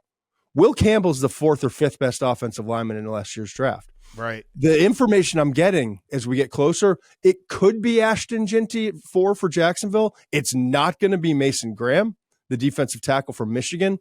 But the player that I keep hearing over and over again from people in the league and around the league is Teteroa McMillan, the wide receiver. So if that's and the theory behind it is Trevor Lawrence, go back to 2018, 2019 at Clemson, 2 6'4" wide receivers, 4,000 receiving yards, 42 touchdowns to Justin Ross and T. Higgins, those guys. And he's had smaller receivers at Jacksonville, and he's been missing the target by a little bit. Let's get him a big catch radius guy like Tet McMillan at 6'4". And so if that's the case, and now Campbell goes 4, Tet goes 5, I'm told that Las Vegas is going to take Ashton Ginty at 6. Mm-hmm. And so that could be an offensive tackle, Armand Membu. Now you get to 7, and all these guys, you ready? Mason Graham, still available. Tyler Warren and Colston Loveland, still available. Jalen Walker, Shamar Stewart, Michael Williams, all still available. It's going to be, and Ashton Ginty. Right. Like, how about I said, Bears. like, hey, Bears fans, wake up. Yeah. Like there's a scenario playing out right now as I'm talking to people in the league, day in and day out, where the Bears come on the board at 10. I don't want to get everyone all worked up, but Ashton Ginty, Tyler Warren, and Colston Loveland are still available for them there. And is it Ashton Ginty in that spot? I mean, it feels so. like it. Yeah, I would think so. Wait, so you said something interesting there. The Raiders are not going to take Ashton Ginty? Because I thought they were leaning that way. So that's what you're hearing. It's opposite? Exactly. I think every mock draft in the world for about a month straight had two of the same players of the same teams. It was Mason Graham, Michigan defensive tackle, going to Jacksonville at 5. And one pick later was Ashton Ginty, running back, going to the Las Vegas Raiders at 6. And I don't think either is happening. Wow. So how would you compare Ashton Ginty with running backs in the first round from the last couple of years, like Bijan Robinson or Gibbs? Is he in that same class? Oh, absolutely. I actually think he's a better pure runner in terms of like contact balance, churning out yards after contact than Bijan Robinson. There's been 6 running backs go in the top 10 in the last 10 years of the draft. And Saquon's obviously one of them. Leonard Fournette and Christian McCaffrey were in 2017. Go all the way back to, I think it was 2015 with Todd Gurley. So it's not unprecedented for a running back to go in the top 10. He's certainly worth it in terms of the grade that he carries.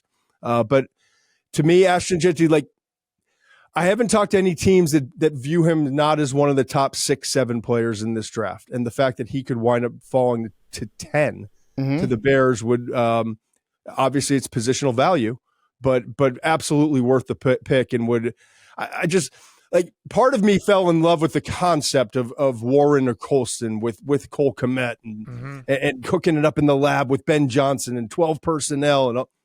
But then you throw Ashton Ginty in the mix and taking the pressure off the quarterback position.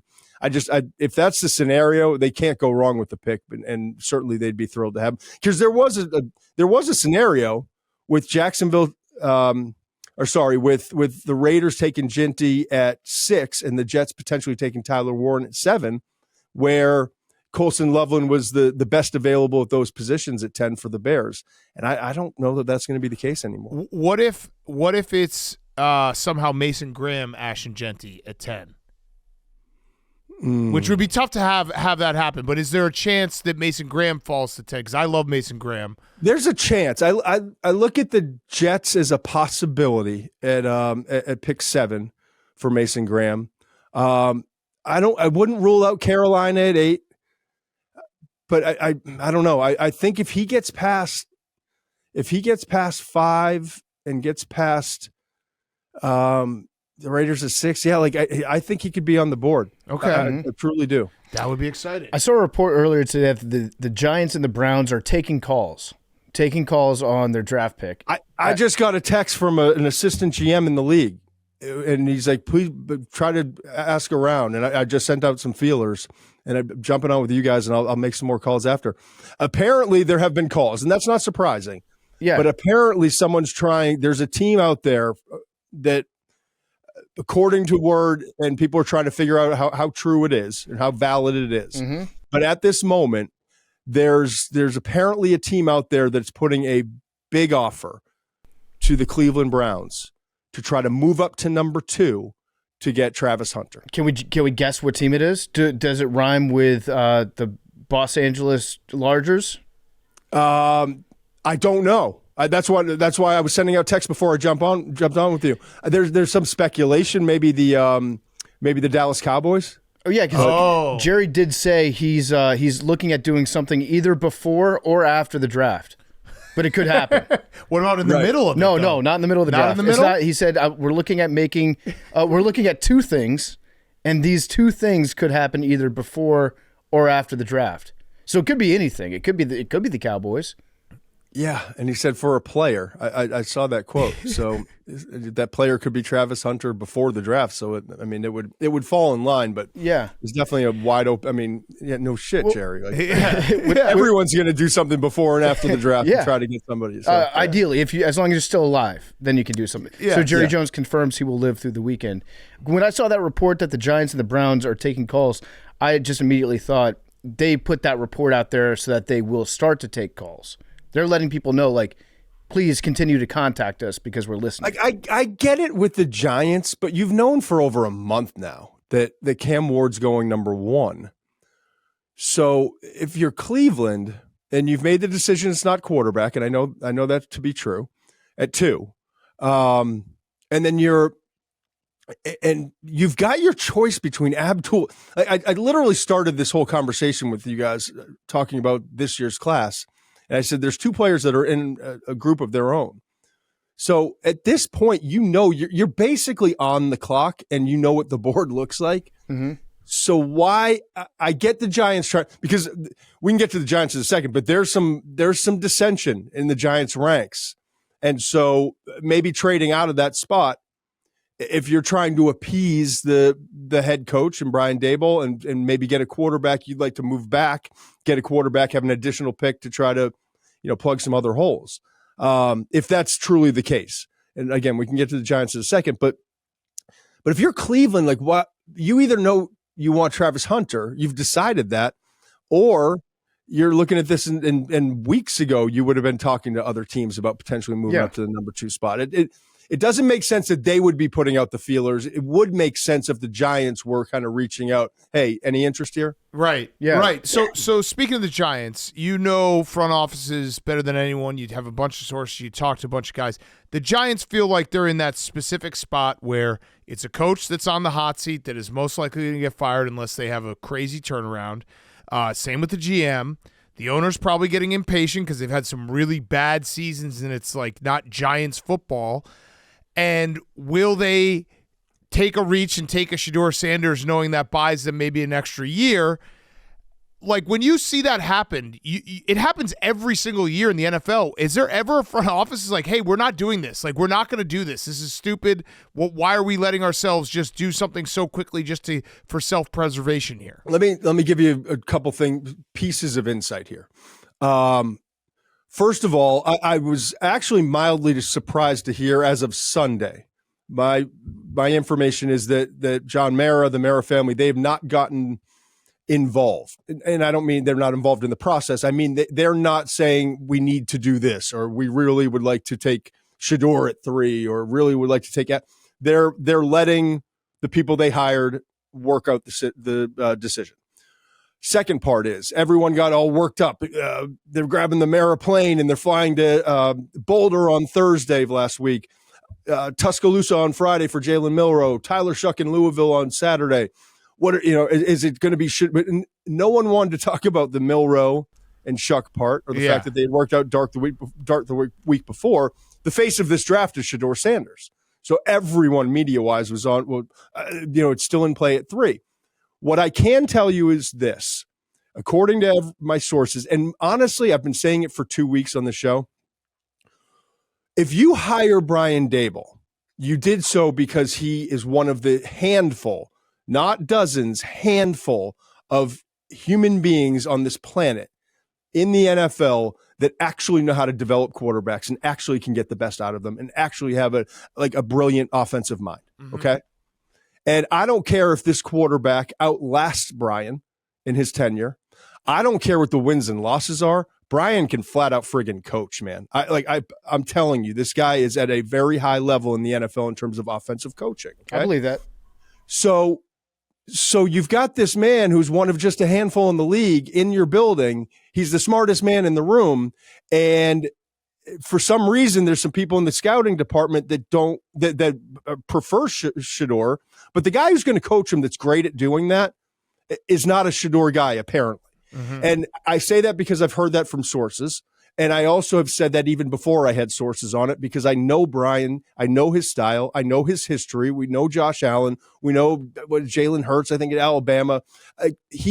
Jackson Dart fits the mold for him. Sturdy, mobile, bigger arm than Shedeur's, doesn't have to have a rifle, but he just fits the mold. And so whether it's Shedeur or Tyler Shuck, or maybe a developmental project in day 2 with Jalen Milroe, that fits a lot more than Shedeur, especially in that climate and in that division. So I'm hearing now that he wants to take a quarterback at 3 or maybe move down from that spot and take a quarterback. He'd like to make sure they get their guy. But I also have heard, and it lines up with my football senses, that it's not Shedeur. Okay. So maybe I'm hopeful that this organization is smart enough to say, well, Brian's the guy we got to lean on with the quarterbacks. We'll handle all the rest of this. And it'll be fascinating to see. Maybe that's part of the reason why there's talk of calls to number 3, maybe move back down, take Jackson Dart a little bit later, get an additional pick or 2, however that works out. But that's kind of the backdrop on everything that's going on in that Giants organization. And I'm just hopeful he had to live through Daniel Jones. Right. He got the best when Daniel Jones actually could stay healthy for a minute. He got the best out of Daniel Jones.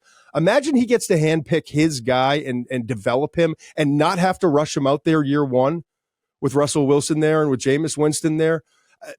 That's the direction I would go. And if I was the Mara family and I had to get involved at all, I'd be like, you let him make the quarterback decision. You guys make the rest of them. Right. So let's say, hypothetically, they stay at their pick, they make their pick, and they don't take a quarterback. They might want to move back up, maybe late on in the first round, to draft that quarterback with a second first-round pick. Do any owners, and I guess with the Maras specifically, would they say, hey, no, we don't want to trade all this away to move up so that you can take a quarterback, because you're kind of mortgaging the future, and drafting a quarterback kind of feels like it could be an effort to save your job, like Big Cat was saying. Getting a rookie quarterback in. Are there any owners that will shut that down and say, no, I don't think this is a good idea? Yeah, but then you're basically saying, this is your last year as my head coach. Right, you might as well fire him. Yeah. Or this is your last year as my GM, Joe Shane. So I don't know the inner workings exactly how that would go. I've heard unbelievably wild stories of ownership and last minute making decisions that didn't align with what the personnel department and what the coaching staff wanted. Dan Snyder and Jay Gruden. But again, I do want to emphasize, because there's been a lot of speculation that as of Sunday, the Maras are letting the football people handle the football stuff so far. I would like to think that if they do go Abdul Carter at 3, that they would be wise in where they tried to move up. And if Dart's the guy that Brian Daboll wants, then you go up and get Dart. Right. You secure him at 25, let's say, with the Vikings, who only have 4 picks in the entire draft, the fewest of any team in the league. So that's kind of how I look at this. The other part is, and we haven't even gotten to this, where's Shedeur going? Yeah. And why? And why? And if Shedeur, because 21's sitting there and everyone thinks, because the same principles apply with Kellen Moore and New Orleans at 9. I don't think it's going to be quarterback at 9.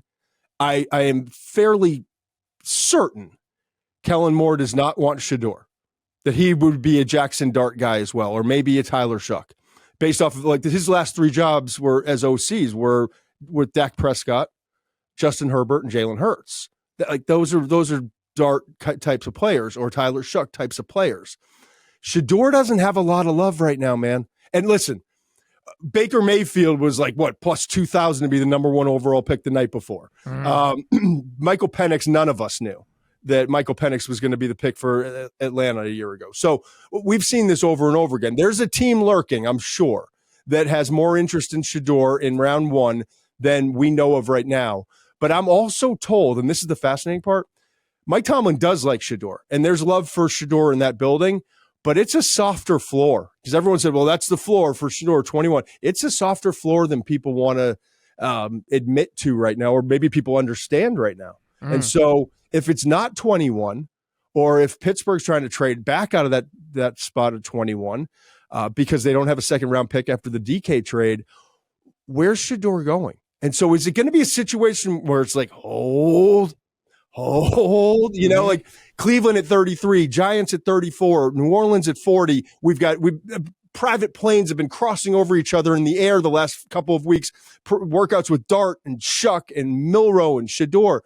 So maybe everyone just holds off and waits. And maybe we only have 1 quarterback drafted in the first round. In fact, talking to people who are really in the know, even more than I am in the know, there's a growing sense that it's more likely that 1 quarterback gets drafted in the first round than 3. Wow. So, all right. So what do you, though, think about Shedeur as a prospect? Because this is now you're going to go head to head with your childhood friend and our boss, Dave Portnoy, who said that he is putting his foot on, getting on the soapbox, line in the sand. Shedeur Sanders is going to be a great Pro Bowl type player. Where you land on Shedeur Sanders as a player? Yeah, I mean, Portnoy and I have been fighting since we're 9 years old. He's a very accomplished scout. Like, get out of here. Well, he also then our own company found, I think it was Mac Jones, Daniel Jones, and then there was one other.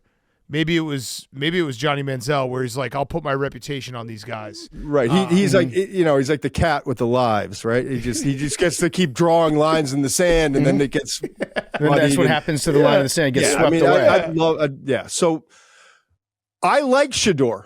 I'm not line in the sand. Like, I like Shedeur, but I'm all like, can we have some intelligence with the conversation? The intelligence is like, I don't want him in a system that doesn't fit him. It's like so much of this is about where they land. And I know no one wants to talk about it because it's not sexy and fun pre-draft. But if you told me that he went to Cleveland, even in that weather and playing in that division, if you told me he went to Cleveland and had a year to, and he doesn't even need it as much as some of the other guys do. But if he had a little time, wasn't forced in right away, and had Kevin Stefanski, like I told you, Kellen Moore is Dart, Shuck. Brian Daboll's Dart, Shuck. Kevin Stefanski has won games with guys who aren't the biggest, aren't the most mobile, don't have the biggest arm, but process and like lightning fast and are accurate throwing the ball and get the ball out quickly in that West Coast system and lead receivers to yards after catch. That's what Shedeur is. So Stefanski would be perfect for him. I mean, he won 11 games with Kirk Cousins. Who was it? McNown? Who was it? The quarterback before he won 10 or 11 games. So he's won games, a lot of games, with guys that don't have that great mobility, size, arm strength. I think he'd be perfect with Shedeur, but I haven't heard anything on Cleveland. Yeah, and in fact, I was told do not expect Cleveland to trade up. If someone falls in their lap, yeah, but don't expect them to trade up, which would be interesting too, because if you do stick and pick at 2, and you get his teammate Travis Hunter, and everyone's sitting there with pick 24 or 25, like, where's Cleveland? So that'll be fascinating to watch too. Yeah, I could see the Steelers on the clock at 21. The camera is live on them in the war room, and Mike Tomlin picks up the phone, but it's a call from Aaron Rodgers, who's drafting himself onto the Steelers, just letting them know, hey, I've made my decision. I'm ready to say I'm going to play. I thought for a while it was going to be Aaron announcing that he was going to Pittsburgh at the big night out or whatever it was for McAfee. Right? I did too. That didn't happen, and then we had the McAfee interview. Yeah. And my guy Mensch, was saying all along, like, it's going to be in Green Bay. Like, he did it. I was in Cleveland. I'll never forget. We're getting ready for the draft. We got all these hits for SportsCenter and NFL Live, getting ready and previewing it. And what are we hearing? And where are you guys going to go? And all of a sudden, it's like everyone stepped down. Schefter, come on up. And it was Aaron Rodgers for like an hour and a half leading up to the draft. Yeah. So that wouldn't have shocked me, but I kind of think we're going to go through like a little dead period. And I think that he'll be true to what he was saying, and he needs a little time, but we'll have to see. So one guy we haven't talked a lot about because he's the presumptive number 1 overall pick, Cam Ward to the Titans. He's been just glazing his teammates on the Titans on live streams. I don't know if you've seen that, but no. Good teammate. I would say good teammate on his part. But can you just tell us what you project him as an NFL quarterback? Because it's just been, he's going to go number 1 overall, and then we move on to try to figure out what every other team's going to do. But in terms of him as a player for the Titans, how would you have him graded in some of the the last handfuls of drafts? I think the conversation would have started at QB4 last year with Cam Ward. I think with the other guy, with Shador and Dart, it would have started probably at QB. If I'm being honest, QB6, but for most people, QB7. I didn't have Bo Nix as high as some other. I had a second round grade on Bo Nix, so I was wrong on that so far.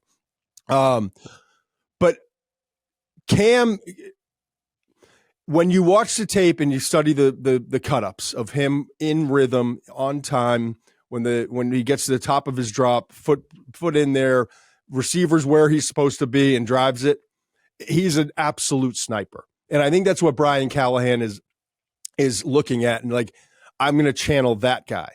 Just like when Andy Reid and Brett Veach, the GM for the Chiefs, watched Patrick Mahomes and he's drifting and kind of just throwing from every arm angle. And it was an absolute mess at Texas Tech, but a beautiful mess, but still a mess,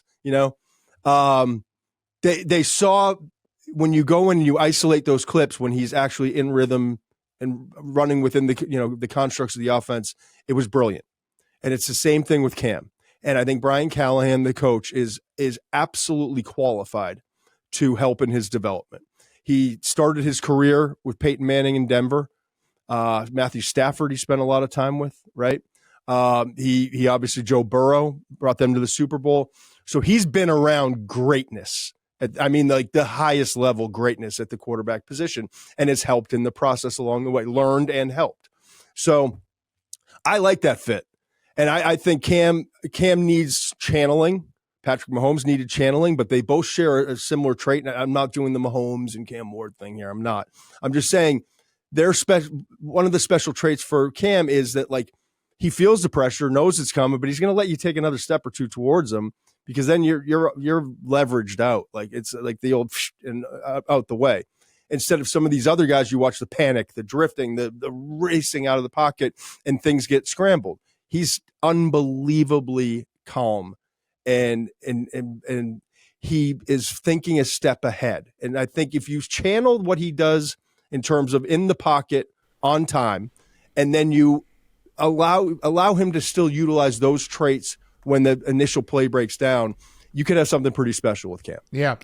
What are the wild card teams on Thursday night? What are the teams that were like, hey, we don't know what they're going to do. They could trade up. It might not be a drastic trade like going up to 2 or 3, but you've heard they're going to move around, or they might love someone that's going to shock people. Are there any of those teams out there?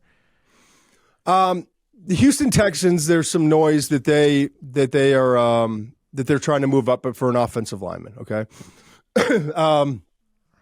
Dallas is going to be interesting. You just kind of sensing that something's going on there. A lot of people have thought Ted McMillan to Dallas at 12. Now we're here in Jacksonville. I don't know if that would force their hand and they like him that much. I've got him ranked 50th on my board. I see the talent. There's a lot of other stuff I don't trust with Ted McMillan. So we'll see about that. Philadelphia, Howie Roseman can't sit still.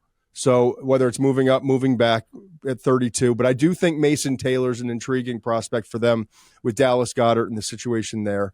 And the Rams, like, could that be a quarterback team where they just all of a sudden out of nowhere decide, we're gonna take Jackson Dart if he's there. Yeah, Mm-hmm. So obviously with Stafford and his situation, I don't plan on that, but it's just something to keep an eye on. Okay. Are there any guys from smaller schools that you're keeping your eye on? Gray Zabel, one of my favorites in this draft. North Dakota State. Think like we've had like Teron Armstead, Cody Mock, Quinn Miners. All these guys show up at the Senior Bowl, have awesome weeks, disprove the small school level, and go on to have really brilliant careers and get drafted in all sorts of different ranges, but go on to have really good careers. Gray Zabel moves differently than every interior offensive lineman in this draft. I think he could go as high as 18 to Seattle. Okay. All right. Okay. What about your QBs? So how do you have your QBs ranked? And then maybe give us the QB that you love that's ranked in the, let's say, 4 to 8 range or 5 to 8 range, where you're like, hey, this is a project, but this is someone that I could see, a team taking a shot at 3rd, 4th round, where it's like, this could be a guy sometime soon.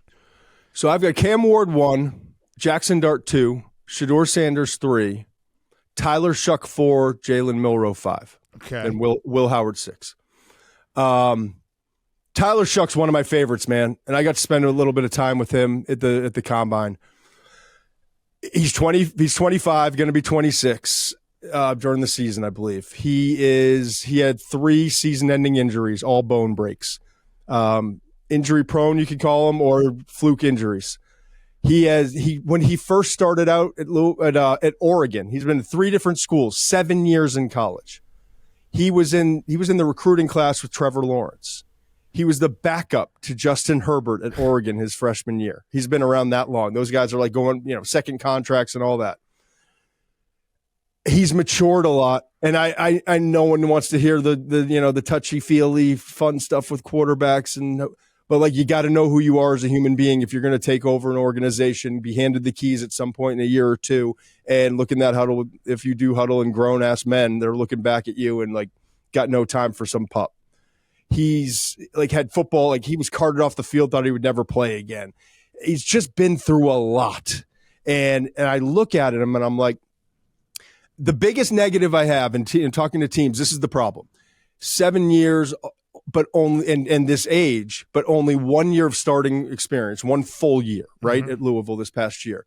But he's with the Braun brothers who know how to, coach quarterbacks. He's developed unbelievably well in the past year plus.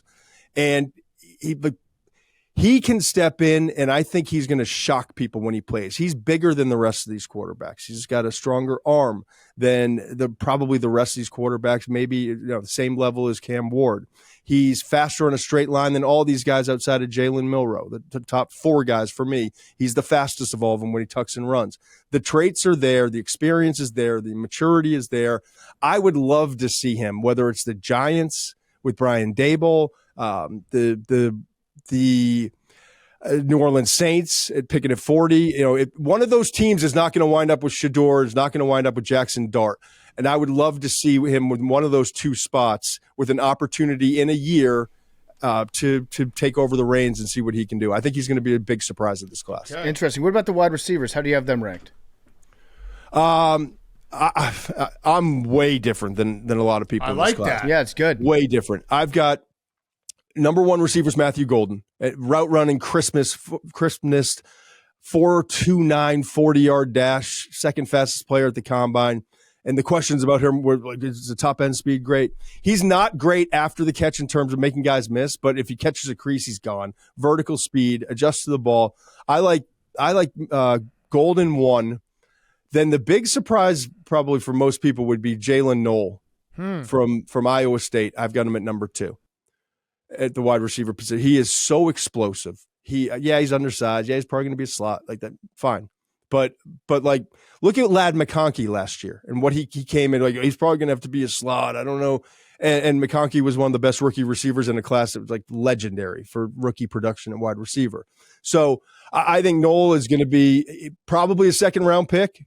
He's not getting to the 3rd, but not going to be in the 1st. So a 2nd-round pick, and I think he's going to way outplay his draft slot. After that, I've got Emeka Egbuka from Ohio State, another probably slot receiver, but consistent, a lot of production. And then I like the other Iowa State the Jaden Higgins, big 6'3 plus physical receiver, great getting off the press. Those are my top 4, and Tet McMillan is down there at number 50 overall, as I said. And then Burden, because that's like Tet. Yeah, Luther Burden I actually have before Tet And Luther Burden comes with a handful of stuff and red flags and all that, but he's not Debo. Everyone wants to say he's Debo, but I get the comp in that he's physical, explosive after the catch, versatile. You can do a lot of different things with him. Never going to be your best route runner, but if you can get him the football, he's going to make a lot of plays. I don't know if you watched the same film I watched, but as a scout, Tet had this one catch. He wasn't wearing pads, no big deal, but he jumped up in the air, caught it, and then put the ball between his legs before he landed. Mm-hmm. Did you see that? And if you haven't, I did. Did that change your mind at all? Clearly not.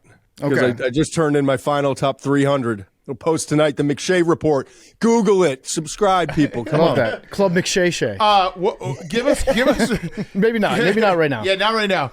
No, that's right. I shouldn't have laughed. Yeah. I'm in trouble. Give us another another guy who maybe in the second or third round, any position that you love, and you're like, when you hear this name, because that's what we love about the draft. It's like, we're all going to sell ourselves on whatever ends up happening. Yeah. Be like, this is a guy. But if you hear it first from McShay, it's just confirmation bias. Whoever's listening and rooting for that team, they're like, yeah, McShay said that. JT Tuimoloau. I've had to practice that name. Tuimoloau from Ohio State. I just like him. I went back. I think I had prospect fatigue over time.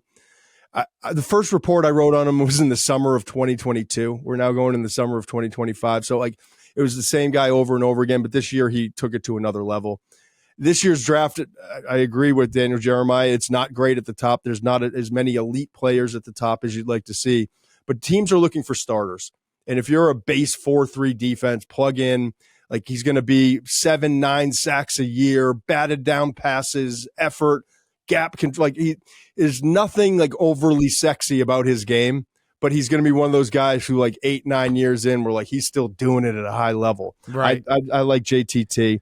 I think Travion Henderson, if put in the right spot, like the Jahmyr Gibbs spot that he was put in, has got a chance to be special. Don't rule him out as a first round draft pick. In fact, I've talked to teams that have him rated higher than Omari and Hampton. And there's a growing sense that he could wind up being RB2 in this class. So that's intriguing. Elijah Arroyo, like so much time has been spent on Tyler Warren and Colston Loveland, and rightfully so. And Mason Taylor could sneak in at 32, right? There's going to be a team that gets Arroyo out of Miami. And if he can stay healthy, which you could say about every prospect, but he's had struggles with durability. He is so explosive, and like his ability to get down the seam, run routes down the field, he's like a different level.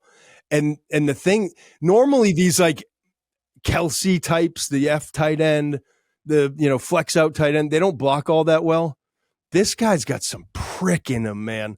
Like he loves it. He will embarrass you on tape. So I think Arroyo is going to wind up really outplaying where he winds up getting drafted, which is probably going to be somewhere in like the 40s or early 50s. But I think Arroyo is an absolute player. Yeah. Where do you see the Washington Commanders going this year? Because they're an interesting team. On paper, they make the NFC Championship game, but then you look at the roster and you think to yourself, they do have a lot of holes. They've got a lot of places that they have to get much younger at, because we've been doing 1-year rentals on a lot of people. So what direction do you see them going? I think edge is a spot that they'd like to be able to go. They're not. I don't think they're stuck drafting there. We've got a bunch of guys who are going to come off the board, and I think earlier than people expected. Now that I'm talking to teams, I think it's going to be Carter at 3, Abdul Carter at 3. I think Jalen Walker is going to go maybe as early as the Jets at 6. And then if not, a couple picks later, I think Michael Williams could go as early as, let's say, 8 to Carolina. I think Shamar Stewart could go shortly thereafter. Maybe it's 9 to the Saints. I think James Pierce could go like 15 to Atlanta. Mike Green, maybe 17 to Cincinnati. And all of a sudden you look up, you're like, shit, we're pick 18. And we said, what did I just list off? Like 7 guys? Yeah.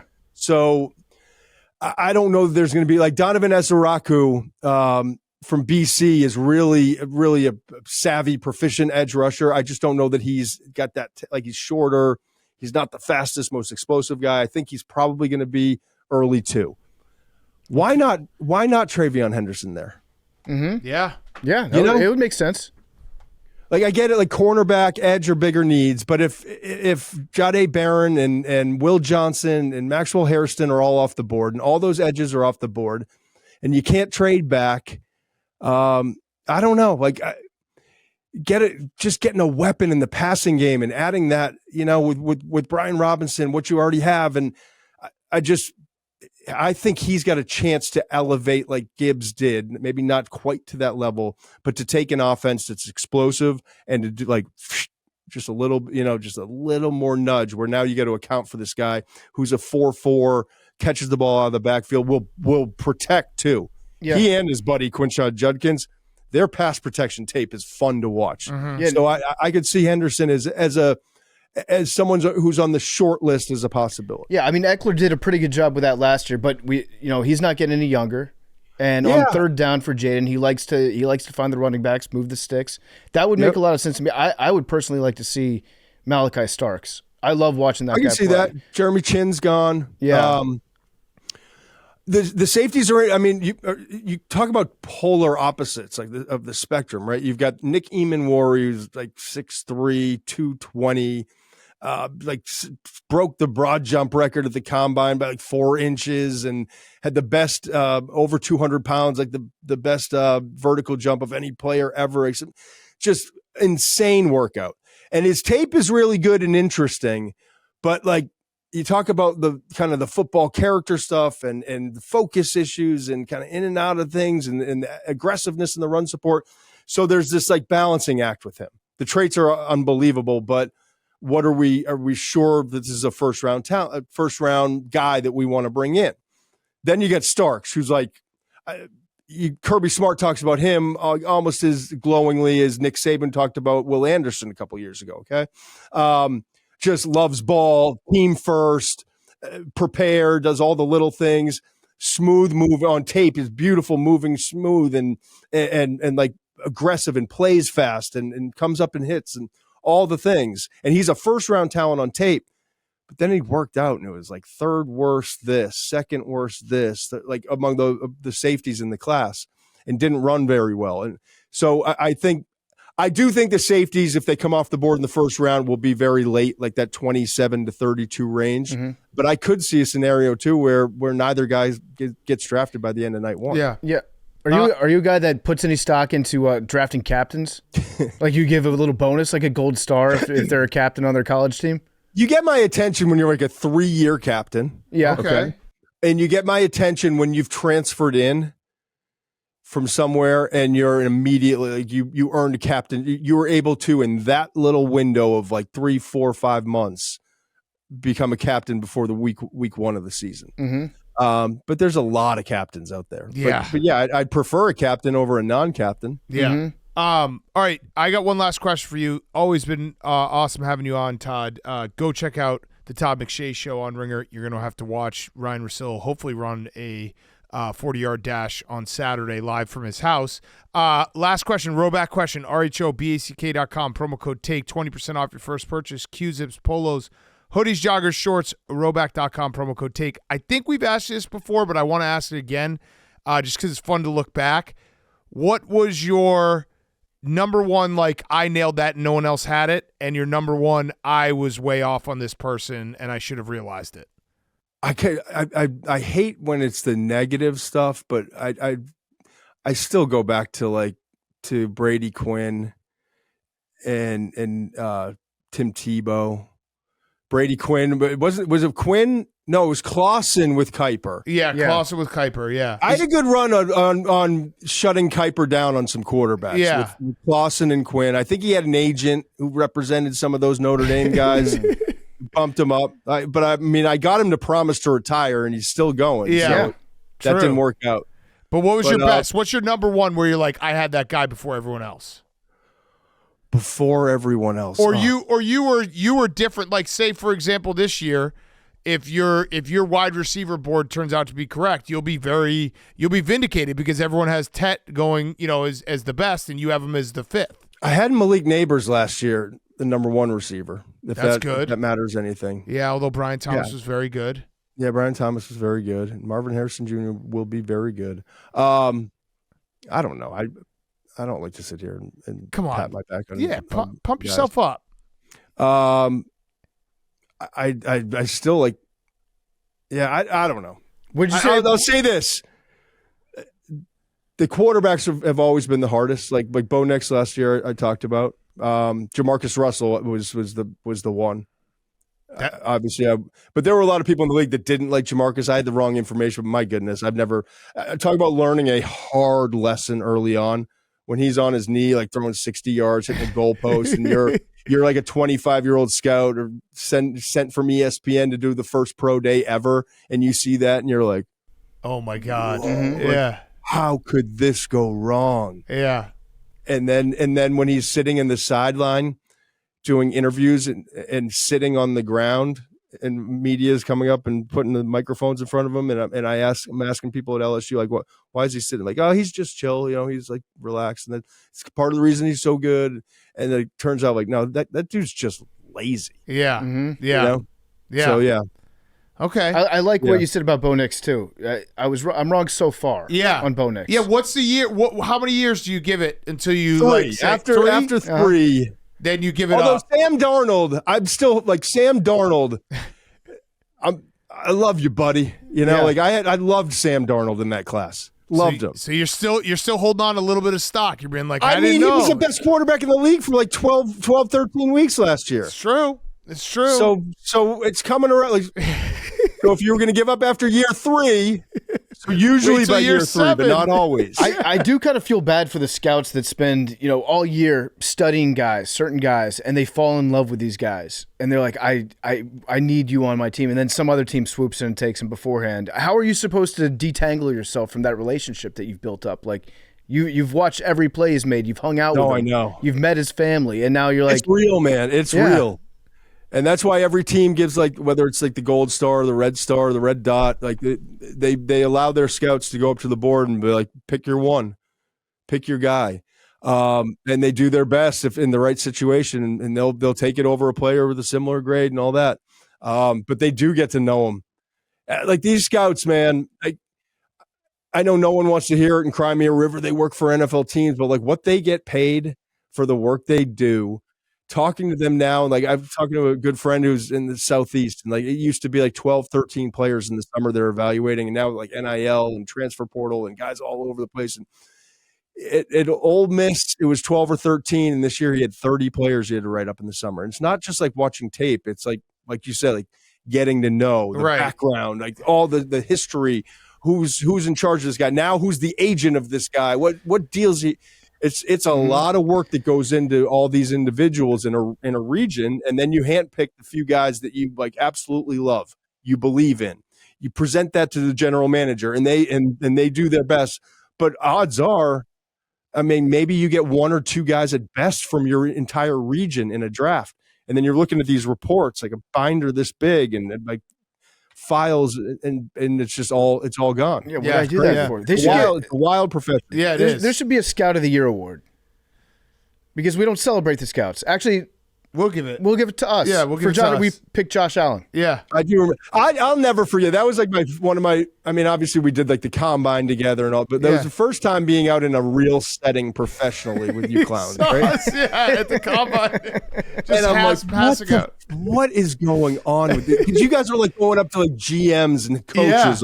You saw his arm, right? Yeah, and like passing out the sheet. At that point, no one really knew what your whole deal was. Yeah, and like. Media was staunch back then. Yeah, like you had to have like permission and go through the certain channels to talk to a general manager, head coach, and you guys were just like, yeah, but you saw his big arm, right? People didn't get you guys yet, and I'm so like, good. Oh gosh, yeah. You're like I know those guys. Shit, I was just timing Big Cat in a 40. Yeah. Well, a grandma walked by. We think you might like this piece of literature, sir. Like Jehovah's Witnesses for Josh Allen. The pamphlet we used to call it, the Barstool pamphlet. Yeah. He's laughing now. But there should be get the last laugh. Yeah, he's laughing at his looking out at the water right now in Miami. There should be a Scout of the Year award. Yeah, we'll give it. Get on that. Yeah. Get on that. Yeah.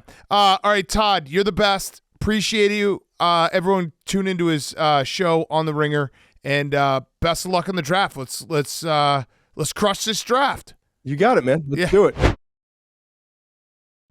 McShay was brought to you by our great friends over at Game Time. The NBA and NHL playoffs are here. The only place to buy hard-to-get playoff tickets is Game Time. the official ticketing partner of Barstool Sports. They've got killer last-minute deals, all-in prices, views from the seat, and their lowest price guarantee. Game Time takes all the guesswork out of buying NBA playoff tickets. Prices on the app actually go down the closer it gets to tip-off. You can save up to 60% when buying last-minute tickets. And I'm going to be going to the Caps Canadiens game in Montreal with Oldie and Pug on Friday. Pumped about that series. Game 2 is tonight, Wednesday night in DC. Hank, what's the get-in price tonight? The get-in price tonight in Washington is $59. That's a pretty good deal. Great deal. Make it out to super deal. Game 2, rock the red, super deal. With Game Time, you get the best prices, and the ticket prices actually do get lower the closer you get to tip-off or to puck drop. And if you're looking to get into the NBA playoffs, you got to use Game Time. What are you waiting for? Take the guesswork out of buying NBA playoff tickets with Game Time. Download the Game Time app, create an account, and use code PMT. Get $20 off your first purchase. Terms apply. Again, create an account, redeem code PMT for $20 off. Download the Game Time app today. What time is it? Game time. Who? McShay was also brought to you by Chevy. Chevy has packed more capability into the Silverado Trail Boss so that you can pack more fun into your weekend. Have yourself a Friday, Saturday, and Sunday. You get a truck that says no to nothing. Tailgates, spontaneous camping trips, DIY projects, bring it on. What about a cross-country road trip? Silverado was a perfect ride for last year's Grit Week out west, and they helped us give fullbacks the recognition they deserve with the Lowman Award. The Silverado Trail Boss is built like a fullback. We're talking 495 foot-pounds of torque, plus the Trail Boss gives you an extra 2-inch lift, so maybe Hank can finally dunk. The result is a truck that can do it all, and then it can show up on Monday with a story to tell. It brings the grit, but it's also got all the latest truck tech inside and out. Draft yours at Chevy.com. Chevrolet, together, let's ride. And now, here's Coach Matt LaFleur. Okay, we now welcome on a very good friend of ours, recurring guest. It is Green Bay Packers head coach Matt LaFleur. Coach, it's draft season. We wanted to catch up with you, talk some draft, but thank you for coming on. Let's start, though. How would you grade your NFL head coach's picture at the league meetings a couple weeks ago? How would you think you did? Personally, I'd give myself a B. Okay. I think I had you in the hot guy crew. The hot boy crew with you, Canales, Sean McVay, and D'Amico Ryans. That's a pretty good crew. I'll take that all day. Yeah. So do you think though that NFL head coaches are getting too hot? Because we lost Matt Rule, who Matt Rule can dress up all he wants. He's going to look like Matt Rule. Do you think that you guys are maybe getting a little too hot and we're losing a piece of that game? Yeah, I don't worry about that. That's I do take a lot of. I love watching your write-ups on all of us, though. I think that's very entertaining. Yes. But I mean, you definitely. We know Sean definitely takes. He thinks about his looks. Takes a lot to in that. Yeah. Mm-hmm. He had the PRP injections to grow the beard out a little bit. So what he does a lot of things. He's Hollywood, though. Yeah, I mean, that's true. He's right there. Can you blame him? Yeah. So wait, what you're saying is you're just naturally hot. You're not trying to do it at all. Whereas Coach McVay he's trying to do it. He's got to get dressed up and have everyone, he's spending money on his face and everything. You're just rolling out of bed, good looking. Well, Arthur Smith said otherwise. He said I spent a lot of time on my hair and all that, which can't say he's totally wrong. Yeah. But yeah. We do miss Arthur Smith in the league too. Like as a head coach, having him in that picture was a nice touch too. Yeah. No, Art's the best. Yeah. Yeah. So Coach, are you hosting the draft? Do you have any hosting responsibilities? Yeah. Are they staying at your house? I have no hosting responsibilities. Oh. So nothing additional. Are you going to be at the team facility? Are you going to be at the physical draft itself? Well, yeah, technically since it's here, but I'll be in the same draft room that I've been in I guess it was our first year in our new portion of our building.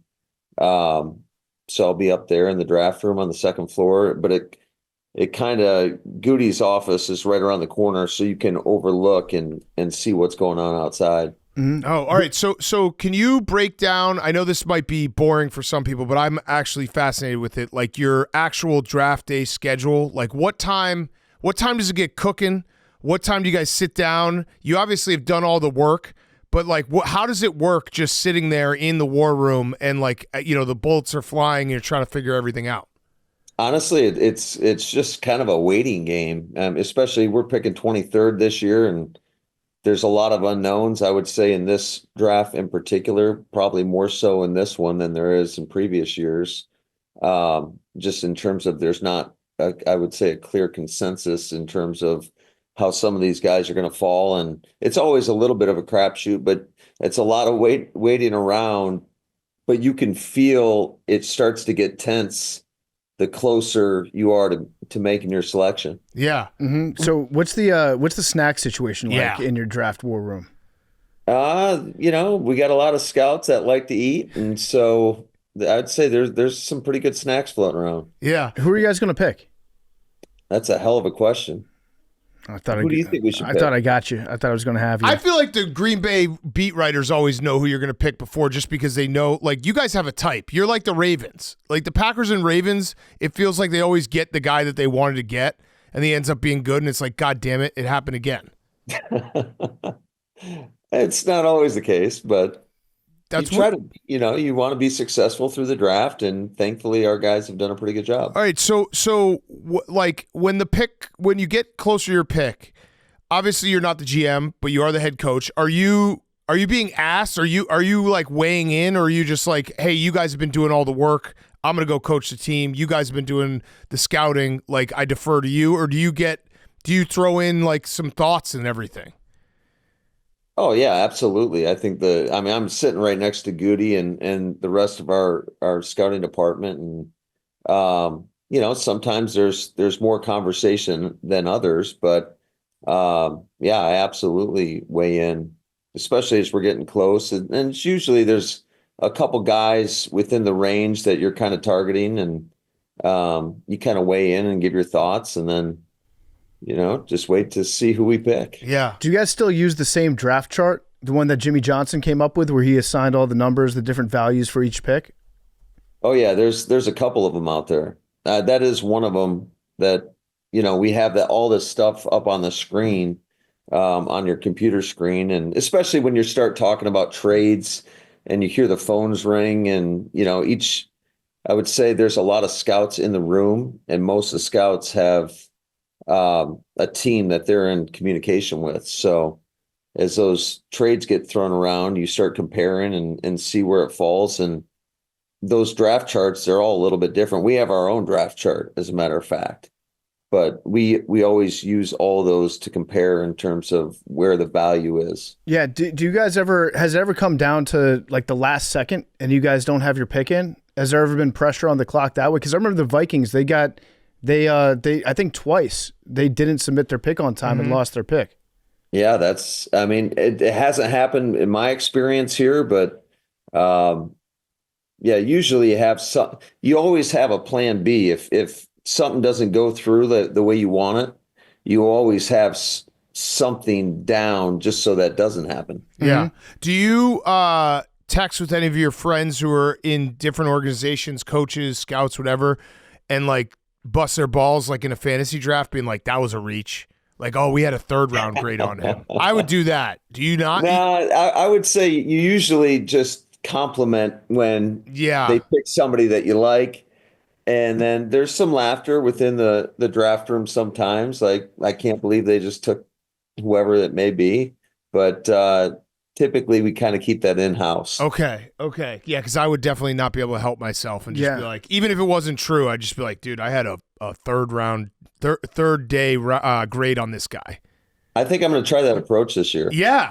Just because see how they react. It will get in someone's head. Like that, when you draft in fantasy football and someone says, ooh, that's a reach, you're just like, fuck, was that a reach? Even if they're fucking with you, you definitely get in your head, and then you start making crazy decisions. I think I'm going to have to try it. Yeah. Well, now, if any other coaches are listening to this interview and they don't get a text from you being like, good pick, then they're going to be in their own head thinking like, why didn't I get the good pick text from Matt? He must think that pick sucks. We set that up. One thing I would also do if I was a coach, I would probably forget to do my draft prep and then read a mock draft like on my way into the office that day and be like, oh shit, okay, now I'm good. Do you ever read the mock drafts and think to yourself, like, these guys have no fucking idea what we're talking about? Yeah, but I usually try not to look at any like mock drafts or any draft evaluations till the very end of it. Yeah. Because sometimes you're like, well, maybe I'm missing something, but you just don't want that to really factor into the work that you do watching the players and getting to know them. Yeah, you know what you need to do too is we found in our travels that NFL scouts actually listen to this show like more than probably any profession because they're in the car all the time. And I've talked to them about it. We're like, we've gone to college games where we'll see a bunch of scouts and they'll come up and talk to us. I'm like, why are you listening to us? We're morons. They're like, well, we live football and we kind of want to shut off our brains and listen to you guys be idiots. And I was like, actually, that's a fair response. So but I would imagine a scout listening to us too much is bad for like their brain and scouting. So you should probably throw a test out there to see, like maybe be like, hey, you guys hear Max get pranked by Jerry O'Connell with Big Dom? And if anyone says they had, just be like, you're out. Get out of here. Like, you listen too much. Yeah. Well, you guys are so entertaining, I mean, I don't know about that. I think it's just good for them to feel smart about themselves. Yeah, they listen to us and they're like, okay, yeah, I know what I'm talking about. These guys don't. Right. Well, that's part of it too. Right. There's no doubt about it. You basically, I would imagine a scout, like if they're out on the road 200 days a year, they're toiling away, trying to find the next, diamond in a rough. They turn us on and they're like, hey, at least I'm not dumb like these guys. Like it's almost like a confidence. Like, I can still do this. I can still scout football. I don't think you guys are that dumb. I think I personally had a first overall grade on Joe Milton last year.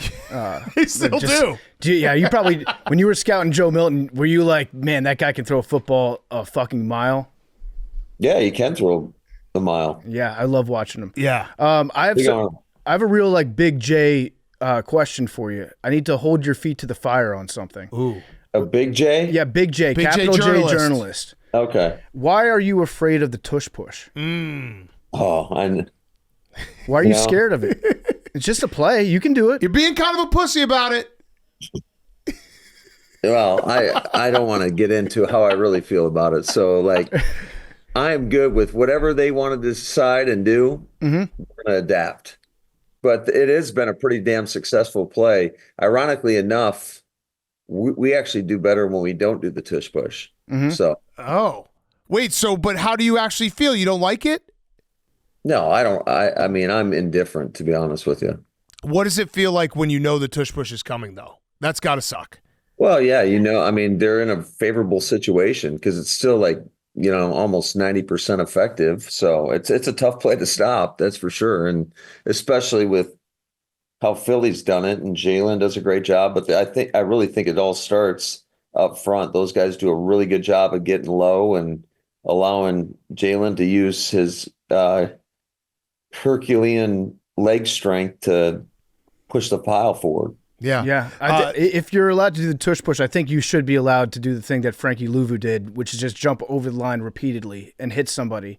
Well, I think that's what we're trying to avoid, right? Right. Yeah, but that's still fun. It's like the defense has the ability to do that. I thought it was very funny when the ref was like, if you do it again, we're going to award a touchdown. I'd never heard that before. Neither did I. Yeah. The sidebar. I didn't know that was. I didn't know they could do that. That's a real rule. Yeah. It is a real rule. Sidebar PFT. We won't let Coach listen to this, but I read a theory that the Packers actually were like being the sacrificial lamb in trying to ban the tush push because they don't have an owner because they're weirdos like that, and you can't get mad at one owner. So like all the other teams wanted the tush push banned, but the Packers are like, we'll propose it. We'll say it, and then everybody will just be mad at a state. Right. Yeah. Oh, hey, what's up, Coach? Are you still there? I'm here. All right, so the real question is, and he's my coach now, Ben Johnson, you got beef with him. So, he called you out. I don't have beef with Ben. Yeah, so what, like, have you guys ever talked? And listen, he can squat 400 pounds. I don't know if you probably can't squat 400 pounds. I don't know if I'd like to see that. Yeah. He'll show it to you. That's fine. He also has a mean. I don't know if you saw his first pitch. It was nasty at Wrigley on Saturday. It was. I did not see it. Oh, of course you saw it. I did not see it. You saw it. You probably didn't see it because it was too fast. Yeah, it was too fast. It had late breaking action. You would have struck out 100 times out of 100 times. But you're probably right because I never played baseball. I was not a baseball guy. Okay, nice excuse. When he said your name, though, were you like, "What the heck"? I've never even talked to him. Well, it's funny because a lot of people reached out to me and they're like, "How well do you know Ben?" And I was like, "I don't," but it's good for the rivalry. You need to watch the pitch though because it was some nasty stuff. It was like Greg Maddux. Really? Yeah. It was. I think the most impressive first pitch that I've seen in a very long time. But yeah, when he brought your name up, I think everybody was like, "Oh, the old buddies." Just jabbing each other like they do. Like, do you work like 0.0001% harder because he said that? Anytime I'm just lacking a little motivation, I just think about that, and it usually gets me over the hump. Yeah, I mean, it's kind of like you could do the old got to beat the Packers. He just went more personal level. You know what I mean? He's like, got to go after Matt LaFleur, make it personal. Yeah, last time I checked, I thought it was Packers, Bears. No, it's Matt LaFleur, Ben Johnson. Packers, Lions. Squat fest. We're going to do a squat fest. I love that. I mean, you haven't beaten That's pretty impressive. He can squat 400 pounds. Yep. I think it's 405. Really you haven't beaten the Bears in 2025, have you? We have not. We haven't played. Yeah. Actually, we did. Yep.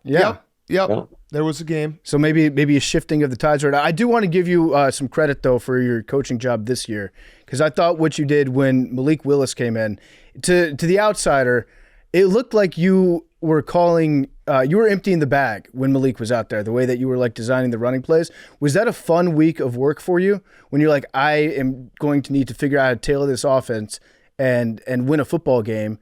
It seemed like you were having fun calling those plays.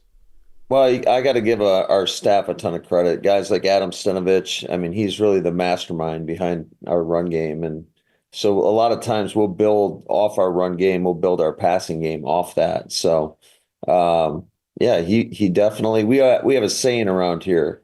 The only thing that limits you is your imagination. And he's pretty creative guy. That's like a Disney World saying. It is. That's kind of lame. I actually bet on you guys though when Malik was, because I to give you credit, I was like, Matt LaFleur is a very good coach, and I think he's going to have Malik Willis in a great spot. And I was like, there were a lot of people like Malik Willis can't play. I'm like, coaching matters a lot, and you guys you had the game plan for him. Yeah, and he went out there. What was so impressive about what he did? He'd been here for 3 weeks before he started his first game, and I don't know too many guys that could handle that type of situation, and it's a credit to him and the guys around him being able to go out there and execute the plan. What this year, I feel like you got a little angrier this year. Are you working on your anger? I am. So I am. What happened? Did you feel yourself getting angrier this year? Just in certain situations, like when you call a timeout 3 times and they don't recognize it. I think you kind of earn that right to get a little angry, right? Yeah. Did you know that some people were calling you Mad LaFleur? Yeah. I did not. I was unaware of that. Yeah. You got mad. You got mad. You got triggered. People were saying that. In that game against the Dolphins, when you looked across the field and you saw Mike McDaniel just all bundled up in his very cozy parka, were you like, we got this game? This guy can't coach in the cold. Yeah, but it's never about us. It's always the players. No, that's a smart cop-out answer. I like that. I saw a report that you're bringing in new ideas to keep the Packers' offense evolving. What new ideas are we talking about? Is it PFT's lateral? Is it my fake punt? What are you doing? Well, I saw what Mike Leach said the other day. Yeah. Or was there a report that he had said, before he passed. Yeah. That one would be good. Yeah, that'd be great. Yeah. Would you sign the Rizzler? You know who the Rizzler is, right? I don't know who the Rizzler is. You know who the Rizzler is. You're just playing coy. You're doing this. Smoke screen and season. don't make us explain who the Rizzler is, because we probably would have the FBI at our door. I promise you, I don't know who the Rizzler is. You just don't want the Vikings to draft him. You're like, that. We've got him on our big board. He's the little kid that goes like this. Yeah. Do you know who Baby Gronk is? Yeah, I do know who Baby Gronk is. Okay, so you know who the Rizzler is. I don't know who the Rizzler is. Big Justice?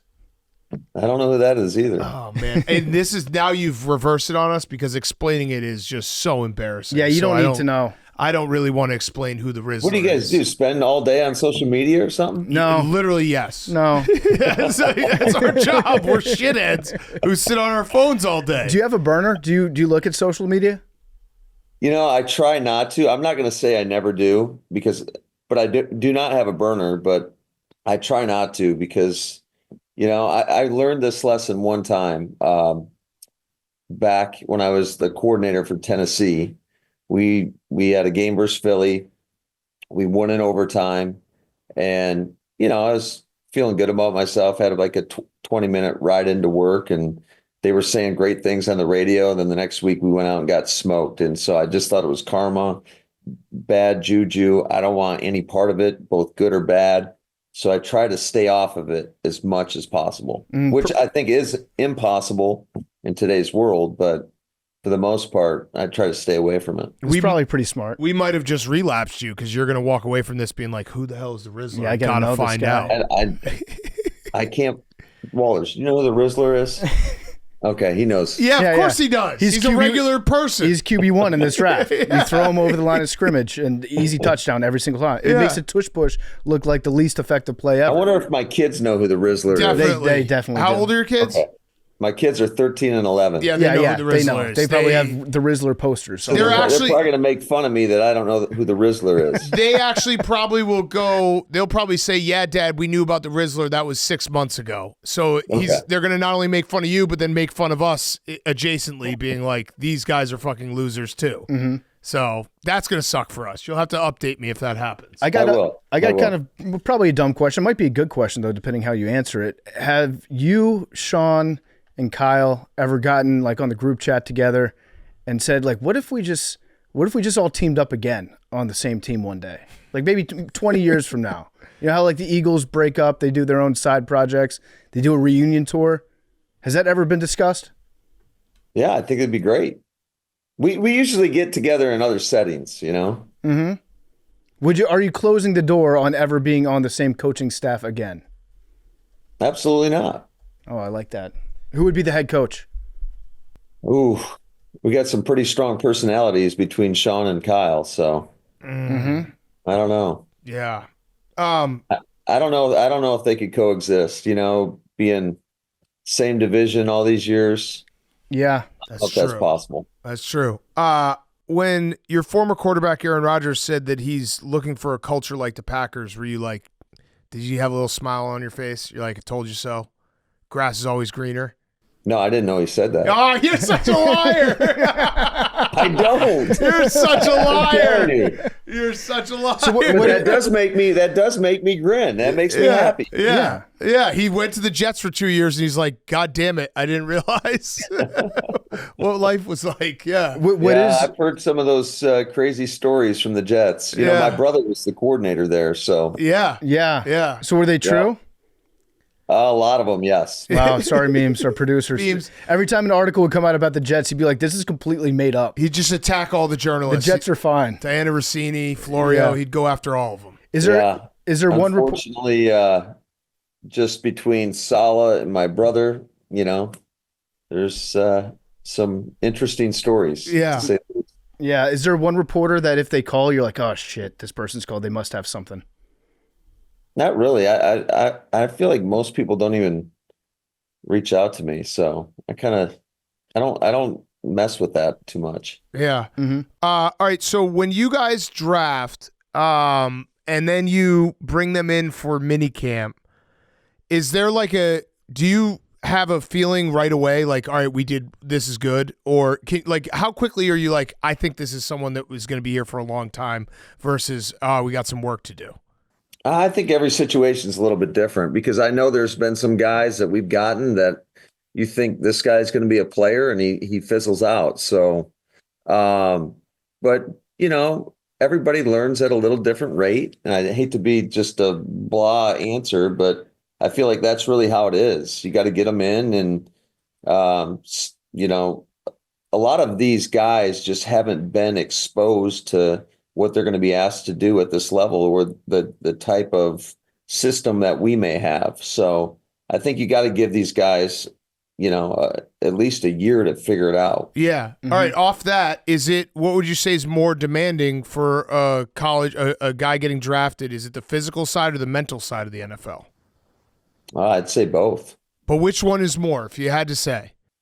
Ooh, I mean, I would probably say the mental side, because you're probably not drafting them if they physically can't do what you want them to do anyway. Right. So I think, and just although the landscape of college has changed in terms of the length of these seasons now some of these guys are playing 14 games, 15 games. So it's just the season has gotten longer in college football. And that's usually a big adjustment for guys coming to this level is, the rookie wall, that's a real thing. Yeah. You can see just the energy that these guys have. But I think definitely the mental. When it comes to a new draft pick, how often are you in touch with them on like a one-on-one basis? Because as a coach, you have a lot of jobs. You got a lot of stuff that you have to do. How much time do you carve out to like meet with them one-on-one and give them specific instructions? Again, it depends on the situation. I would try to spend a little bit of time with each guy as they're onboarding and getting a chance to know them throughout the course of the offseason. But you're right. I mean, we got a big roster size. We got 90 guys in the offseason, so it's impossible to spend as much time as you like with each guy. Yeah, one thing I love about draft night is the first time that a coach makes the call to the guy that he's about to draft. We always get to see those videos after the fact of that, initial conversation that you're having. Do they have your number stored already and they know when you're calling them like, hey, this is the Green Bay Packers? No, I don't believe so. I think it just shows up that the area code shows up and it shows up as Green Bay. But no, they definitely don't have our numbers. How many numbers do you have going into the draft? Well, I mean, we got a computer system. You just read the number and dial in the digits. It's just all the players ready to go. He kind of talked down to you there. Yeah, but no, I'm saying you have to be able to call. I don't have all these guys' numbers in my cell phone. Don't let him talk to you like that. You have to look at a screen, but where do you get the? I'm wondering how many numbers you have. Make the call.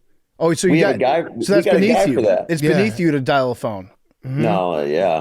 Well, okay. Maybe. This is gotcha journalism. All right, well, Coach, I got one last question for you. Rowback question, rhoback.com, promo code TAKE. 20% off your first purchase, Q-zips, polos, hoodies, joggers, shorts, rowback.com, promo code TAKE. So the draft is 3 days. At what point in the 3 days are you like, enough already? Like, I'm done sitting in this room? Because I feel like, or maybe you're used to it, just sitting in the room and eating food, takeout every single day for 3 days in a row. Maybe that's something you're used to, but that's something we're used to. Are you built for it? Or are you like, halfway through Friday, you're like, all right, I'm ready to go. I want my life back. Yeah, I mean, there's a lot of downtime. You're talking about hours for a quick selection, and then you're just waiting. And the most brutal part of the draft process is watching all these players that you kind of fall in love with get picked by other teams. Mm-hmm. Yeah. So, it's kind of painful to sit there and watch all these guys fly off the board, and then inevitably it happens almost every year where you're in a position where you got your target set on a guy, and right before you picked, he gets picked. So you got to pivot and go to another guy. Yeah, you got to get over it real fast. We'll send you some Rizzler videos for the downtime. Yeah. Please do. That'll keep you very I occupied. do actually have a lot of downtime where I can figure out who the Rizzler is. Are you going to like listen to any music on the way into work to get pumped up? No, I'm going to listen to Pardon My Take. Oh, okay. That'll make you dumber. I like that. Yeah, that'll make you really dumb. Yeah. I'm going to send you a Rizzler. It'll actually make me feel good going into the draft process, right? That's true. Yeah, that's what you guys told me. Yeah. Yep. I'm gonna get a Rizzler like compilation and send it to you, and then that way when your GM is looking over and being like, "Hey, coach, what do you think about this pick?" and you just have the Rizzler up, it's gonna be like, "What the hell's going on?" Yeah, you're gonna think much less of us after you watch 2 hours of the Rizzler. I'm excited about the Rizzler. The other thing I'm excited about, I got to see this first pitch. Yeah, yeah. I'll send you. Really talk this up. Great late cutting action. Look like Greg Maddux. Have you thrown the first pitch? I have never done that. What? The Brewers never had you out? Thrown the first. We were just talking about this the other day. Is it because you're never scared? Thrown out at open. You're scared to do it? Well, now I'm going to have to do it, right? Yeah. Mm-hmm. You're scared to do it. It's fine. Don't be scared. I've thrown 3 first pitches. Do you think I'd get booed if I came to a Cubs game and threw out the first pitch? Yeah, probably. It would be fun, though. But you should – that would actually be very fun. Actually, we should see if you could come to a Cubs game, throw out the first pitch, have Ben Johnson in the box. He'll take you 400 feet. Maybe he can catch. Yeah, I want to see your first pitch now. We got to get this. You don't be scared. I know you're scared. That's a lot of pressure. I can tell you're scared. Don't be scared. It's not that It's hard. a lot of pressure. And you have to go from the rubber. I'm going to say that right now. If you don't go from the rubber, I will judge you. Yeah, of course. There's a lot of guys who don't. There's a lot of guys who step up. No, I'm throwing from the mound. Okay. All right. Good. I got one last thing for you. Are you guys playing in Ireland this year? That's a great question. I can't wait to find out. Oh, you don't know? Yeah. Yeah, you are. I promise you, I do not know. I promise you. I feel like they should tell you about the international games a little bit sooner, right? Well, we knew last year we had a pretty good indication that we were playing Philly and Brazil. But on this one, we're kind of in the dark right now and just kind of waiting. I know it's a possibility. Because I've read Packers Steelers in Dublin, Ireland. Oh, wow. That would be fun. I'm sure they're waiting on Aaron Rodgers, whether or not. That's true. You can't get rid of this guy. Yeah, he's holding up your life still somehow. If he goes to Pittsburgh, then I'm sure we'll probably be there. That's so perfect that it just all leads back to Aaron's decisions. You just another offseason waiting for Aaron's decision. He misses that culture, though, man. Congrats on the culture. Yeah. Hey, we take pride in that. All right. Thanks so much, Coach. Take care. All right, guys. All right. Take care. Matt LaFleur is brought to you by NASCAR. Talladega Superspeedway is NASCAR's biggest, baddest track, delivering heart-pounding action. Pack racing thrills keeps drivers 3 wide and bumper to bumper, 200 miles per hour. Playoff implications are on the line, making every lap more intense. Unpredictable finishes mean anyone can take the checkered flag at Talladega. The fan experience is unmatched. You got camping, tailgating, the electric infield energy. Tickets are selling fast, so secure your spot now at NASCAR.com. FAQs are also brought to you by Barstool Golf Time. Yep. You can hear the smile on my face because it's golf season. And this golf season, if you're looking for an easier way to get in the course, we've got you covered because the Barstool Golf Time app makes it easy for golfers to find the best tee times at the best prices. Stop searching all over Google for your next tee time or going through the hassle of calling courses. You can search multiple courses in your area from one app and get your tee time set within seconds. There's nothing better than that thought of like, hey, should we play some golf? Finding a place, going on the Barstool Golf Time app, booking a place, and then you're pumped up until the time to tee off comes. With every action, according to Hank, the only other part that's almost as good as golf is getting ready to play golf and thinking about playing golf.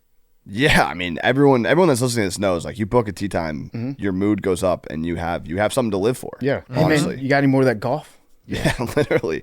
With every action you take in the app, you can earn reward points, or you do earn reward points, which can be redeemed for the merch in the Barstool store. We just relaunched the rewards experience in the app. There's more items from the Barstool store to choose from, and now you have more flexibility with your points. You can use reward points as credit to any item in the collection, or you can bundle and use points on multiple items. Spring is finally here, so come golf with us. Download the Barstool Golf Time app today. Okay, FAQs time, Hank. Let's wrap it up. Wrap it up. He's lost. Yeah. He's lost. It's okay. He'll get there. He'll get there. Come on, sweetie. You got this. You're good. Well, I'm sorry. There's no way you would have been able to plan for the FAQs coming up. I have them right here. Come on, sweetie. Hey there, Big Cat PFT and the guy who literally can't get the lottery ball. Oh. If you had to follow Wendy's rule of 5 dinner, what 4 recurring guests would you invite? Dead or alive? Oh. Rest in peace, Tommy Lasorda. Oh, this is good question. Are we doing this as a team or is it your personal? I think we got to do it as a team. Jeannie Bouchard. I think we got to do it as a team. All right, Bonk. Put it on the Bonk list. Paige Sporanic. Bonk list. All right. Fauci. John Cena. This is tough. And Dak. This is tough. Yeah, this is because you don't want to do. You want to do guests that would normally not mix. So like you wouldn't want to have I love Russillo and SVP, but if you brought both of them, it's like okay, they're just going to talk about their show and their history. Like I want to have all other 4 people be introduced for the first time with each other. It might be Matt Damon. It might, yeah, he'd be fun. It might be recency bias, but I think that Bill Raftery would be a great dinner great guest. call. Bill Raftery and Waka Flocka Flame. Those are my first 2. Have we had Waka Flocka Flame on the show? We didn't? No. I think thought he was- that we he was did. at beer Yes, games. you did. Yes, Yeah, we did. Yeah. You talked about the deaf sign language. Yeah, yeah. Oh, yeah. We had Flocka. Flags. JOC? JOC. JOC Bill Raftery is a really good one, too. Mm-hmm. Dead or Alive, you said? Tiffany Gomez. Good pick. Bill Hank. Walton? Bill Walton would be great. Bill Walton would be awesome. Bill Walton. And then John Cena. Because you could just leave a chair open. It's true. Yeah. That's a good question, though. It's so hard. Like, what would be the best? We should make a graphic where it's like pick. Maybe Mount Rushmore. No, that we've done that, and it hurt. It hurt a lot of people's feelings. No, I'm saying- no, as recurring guests. You were about to pick Jules this time, right? It's Yeah. pick, Before we stopped it's it? pick. It's for a dinner party.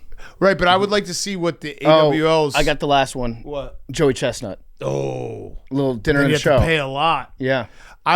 We should do the meme where it's like you get to pick someone at your lunch table and it's like different categories. So you could put like you got to pick one of SVP, Rosillo, Herb Street or whatever, and then it's basketball players and so let's do that. The vending machine should have SVP next to it. Yeah. Yeah. Big Cat. Just? Yeah. Okay. Who in the crew would you trust most to babysit your kids for a weekend? Oh boy.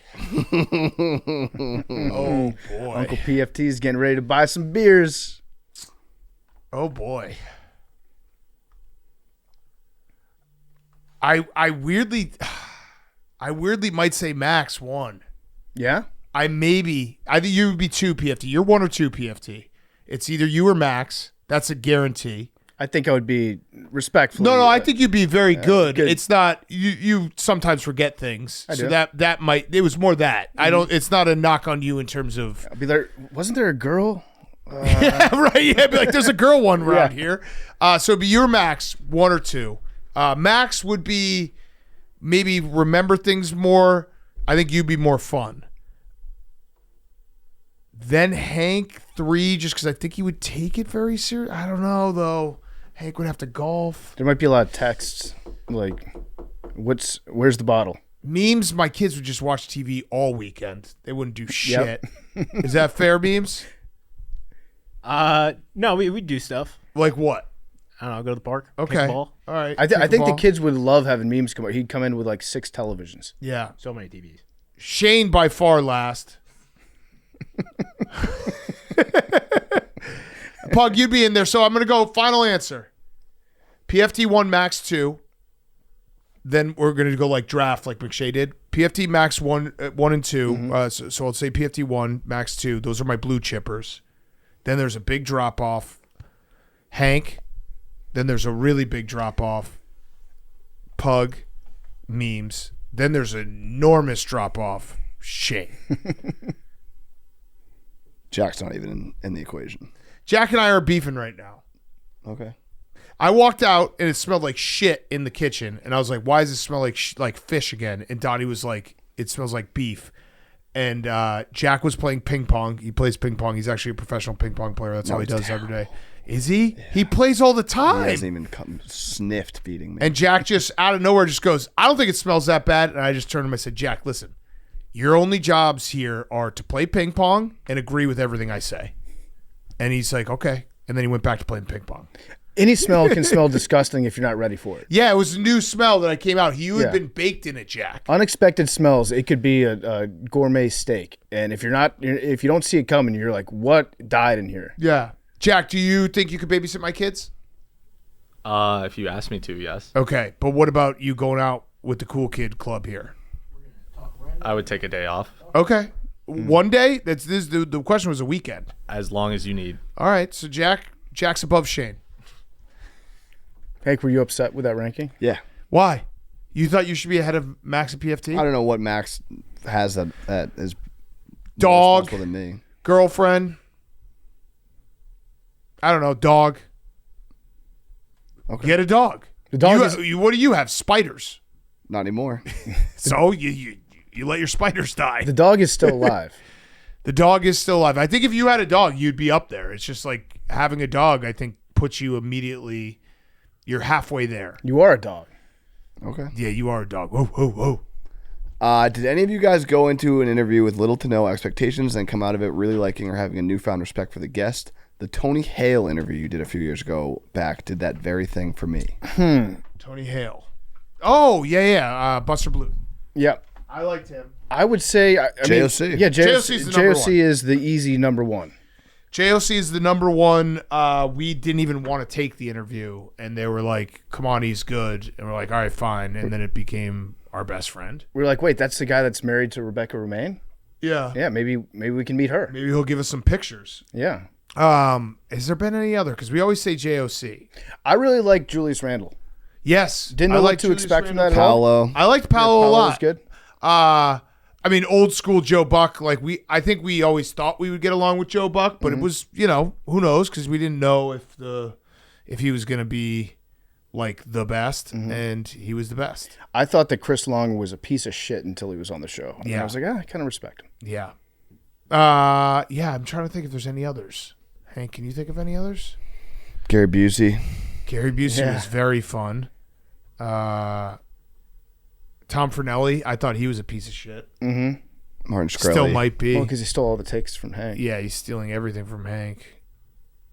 Prisco's a prickly one that I think Exactly what I expected. Yeah, but I think we're the only ones who like him. Yeah. Like, I don't think anyone likes listening to him. Yep. We just like listening to him. Which, guess what? It's our show. Yeah. You can come up with your own show. Then you can ban Pete Prisco. I mean, another one would be Max Homa. We just knew Max as kind of quirky online guy, but we didn't know him personally the first time that we had him on. Like he had I think talked to us via DMs. Like he played Warzone with Hank.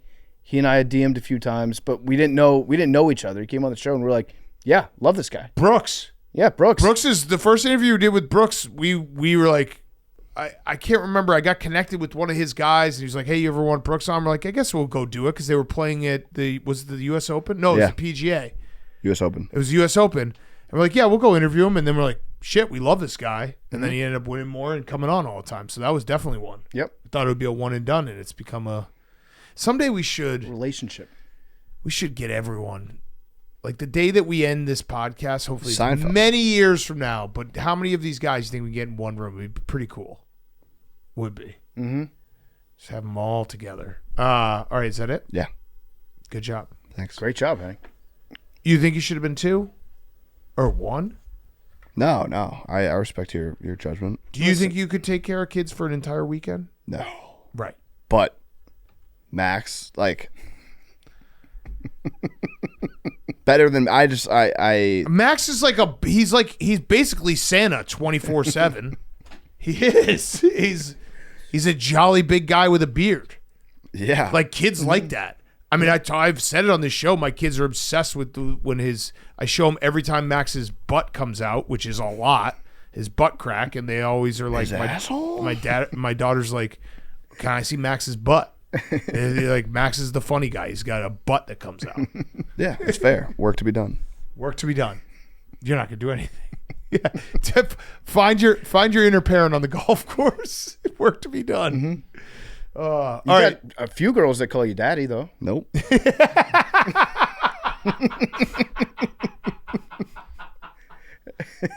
You're not a father, but kind of. Nope. That was the fastest nope ever. All right. Good show, boys. Numbers. 3. 17. 77. 37. Nope, you weren't on, Pug.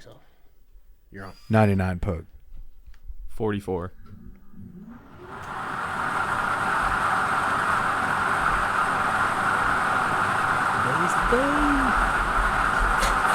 Nope. 94. Not today is the day. You want to go one more, memes? Yeah, let's go one more. Numbers. 3. I said it. I said it. I think I said it. I think I said it. 61. 77. 17. 99 book. If we both get it. 24. Well, we both can't get it. I have 17. What were you saying? Today's the day? Today's the day.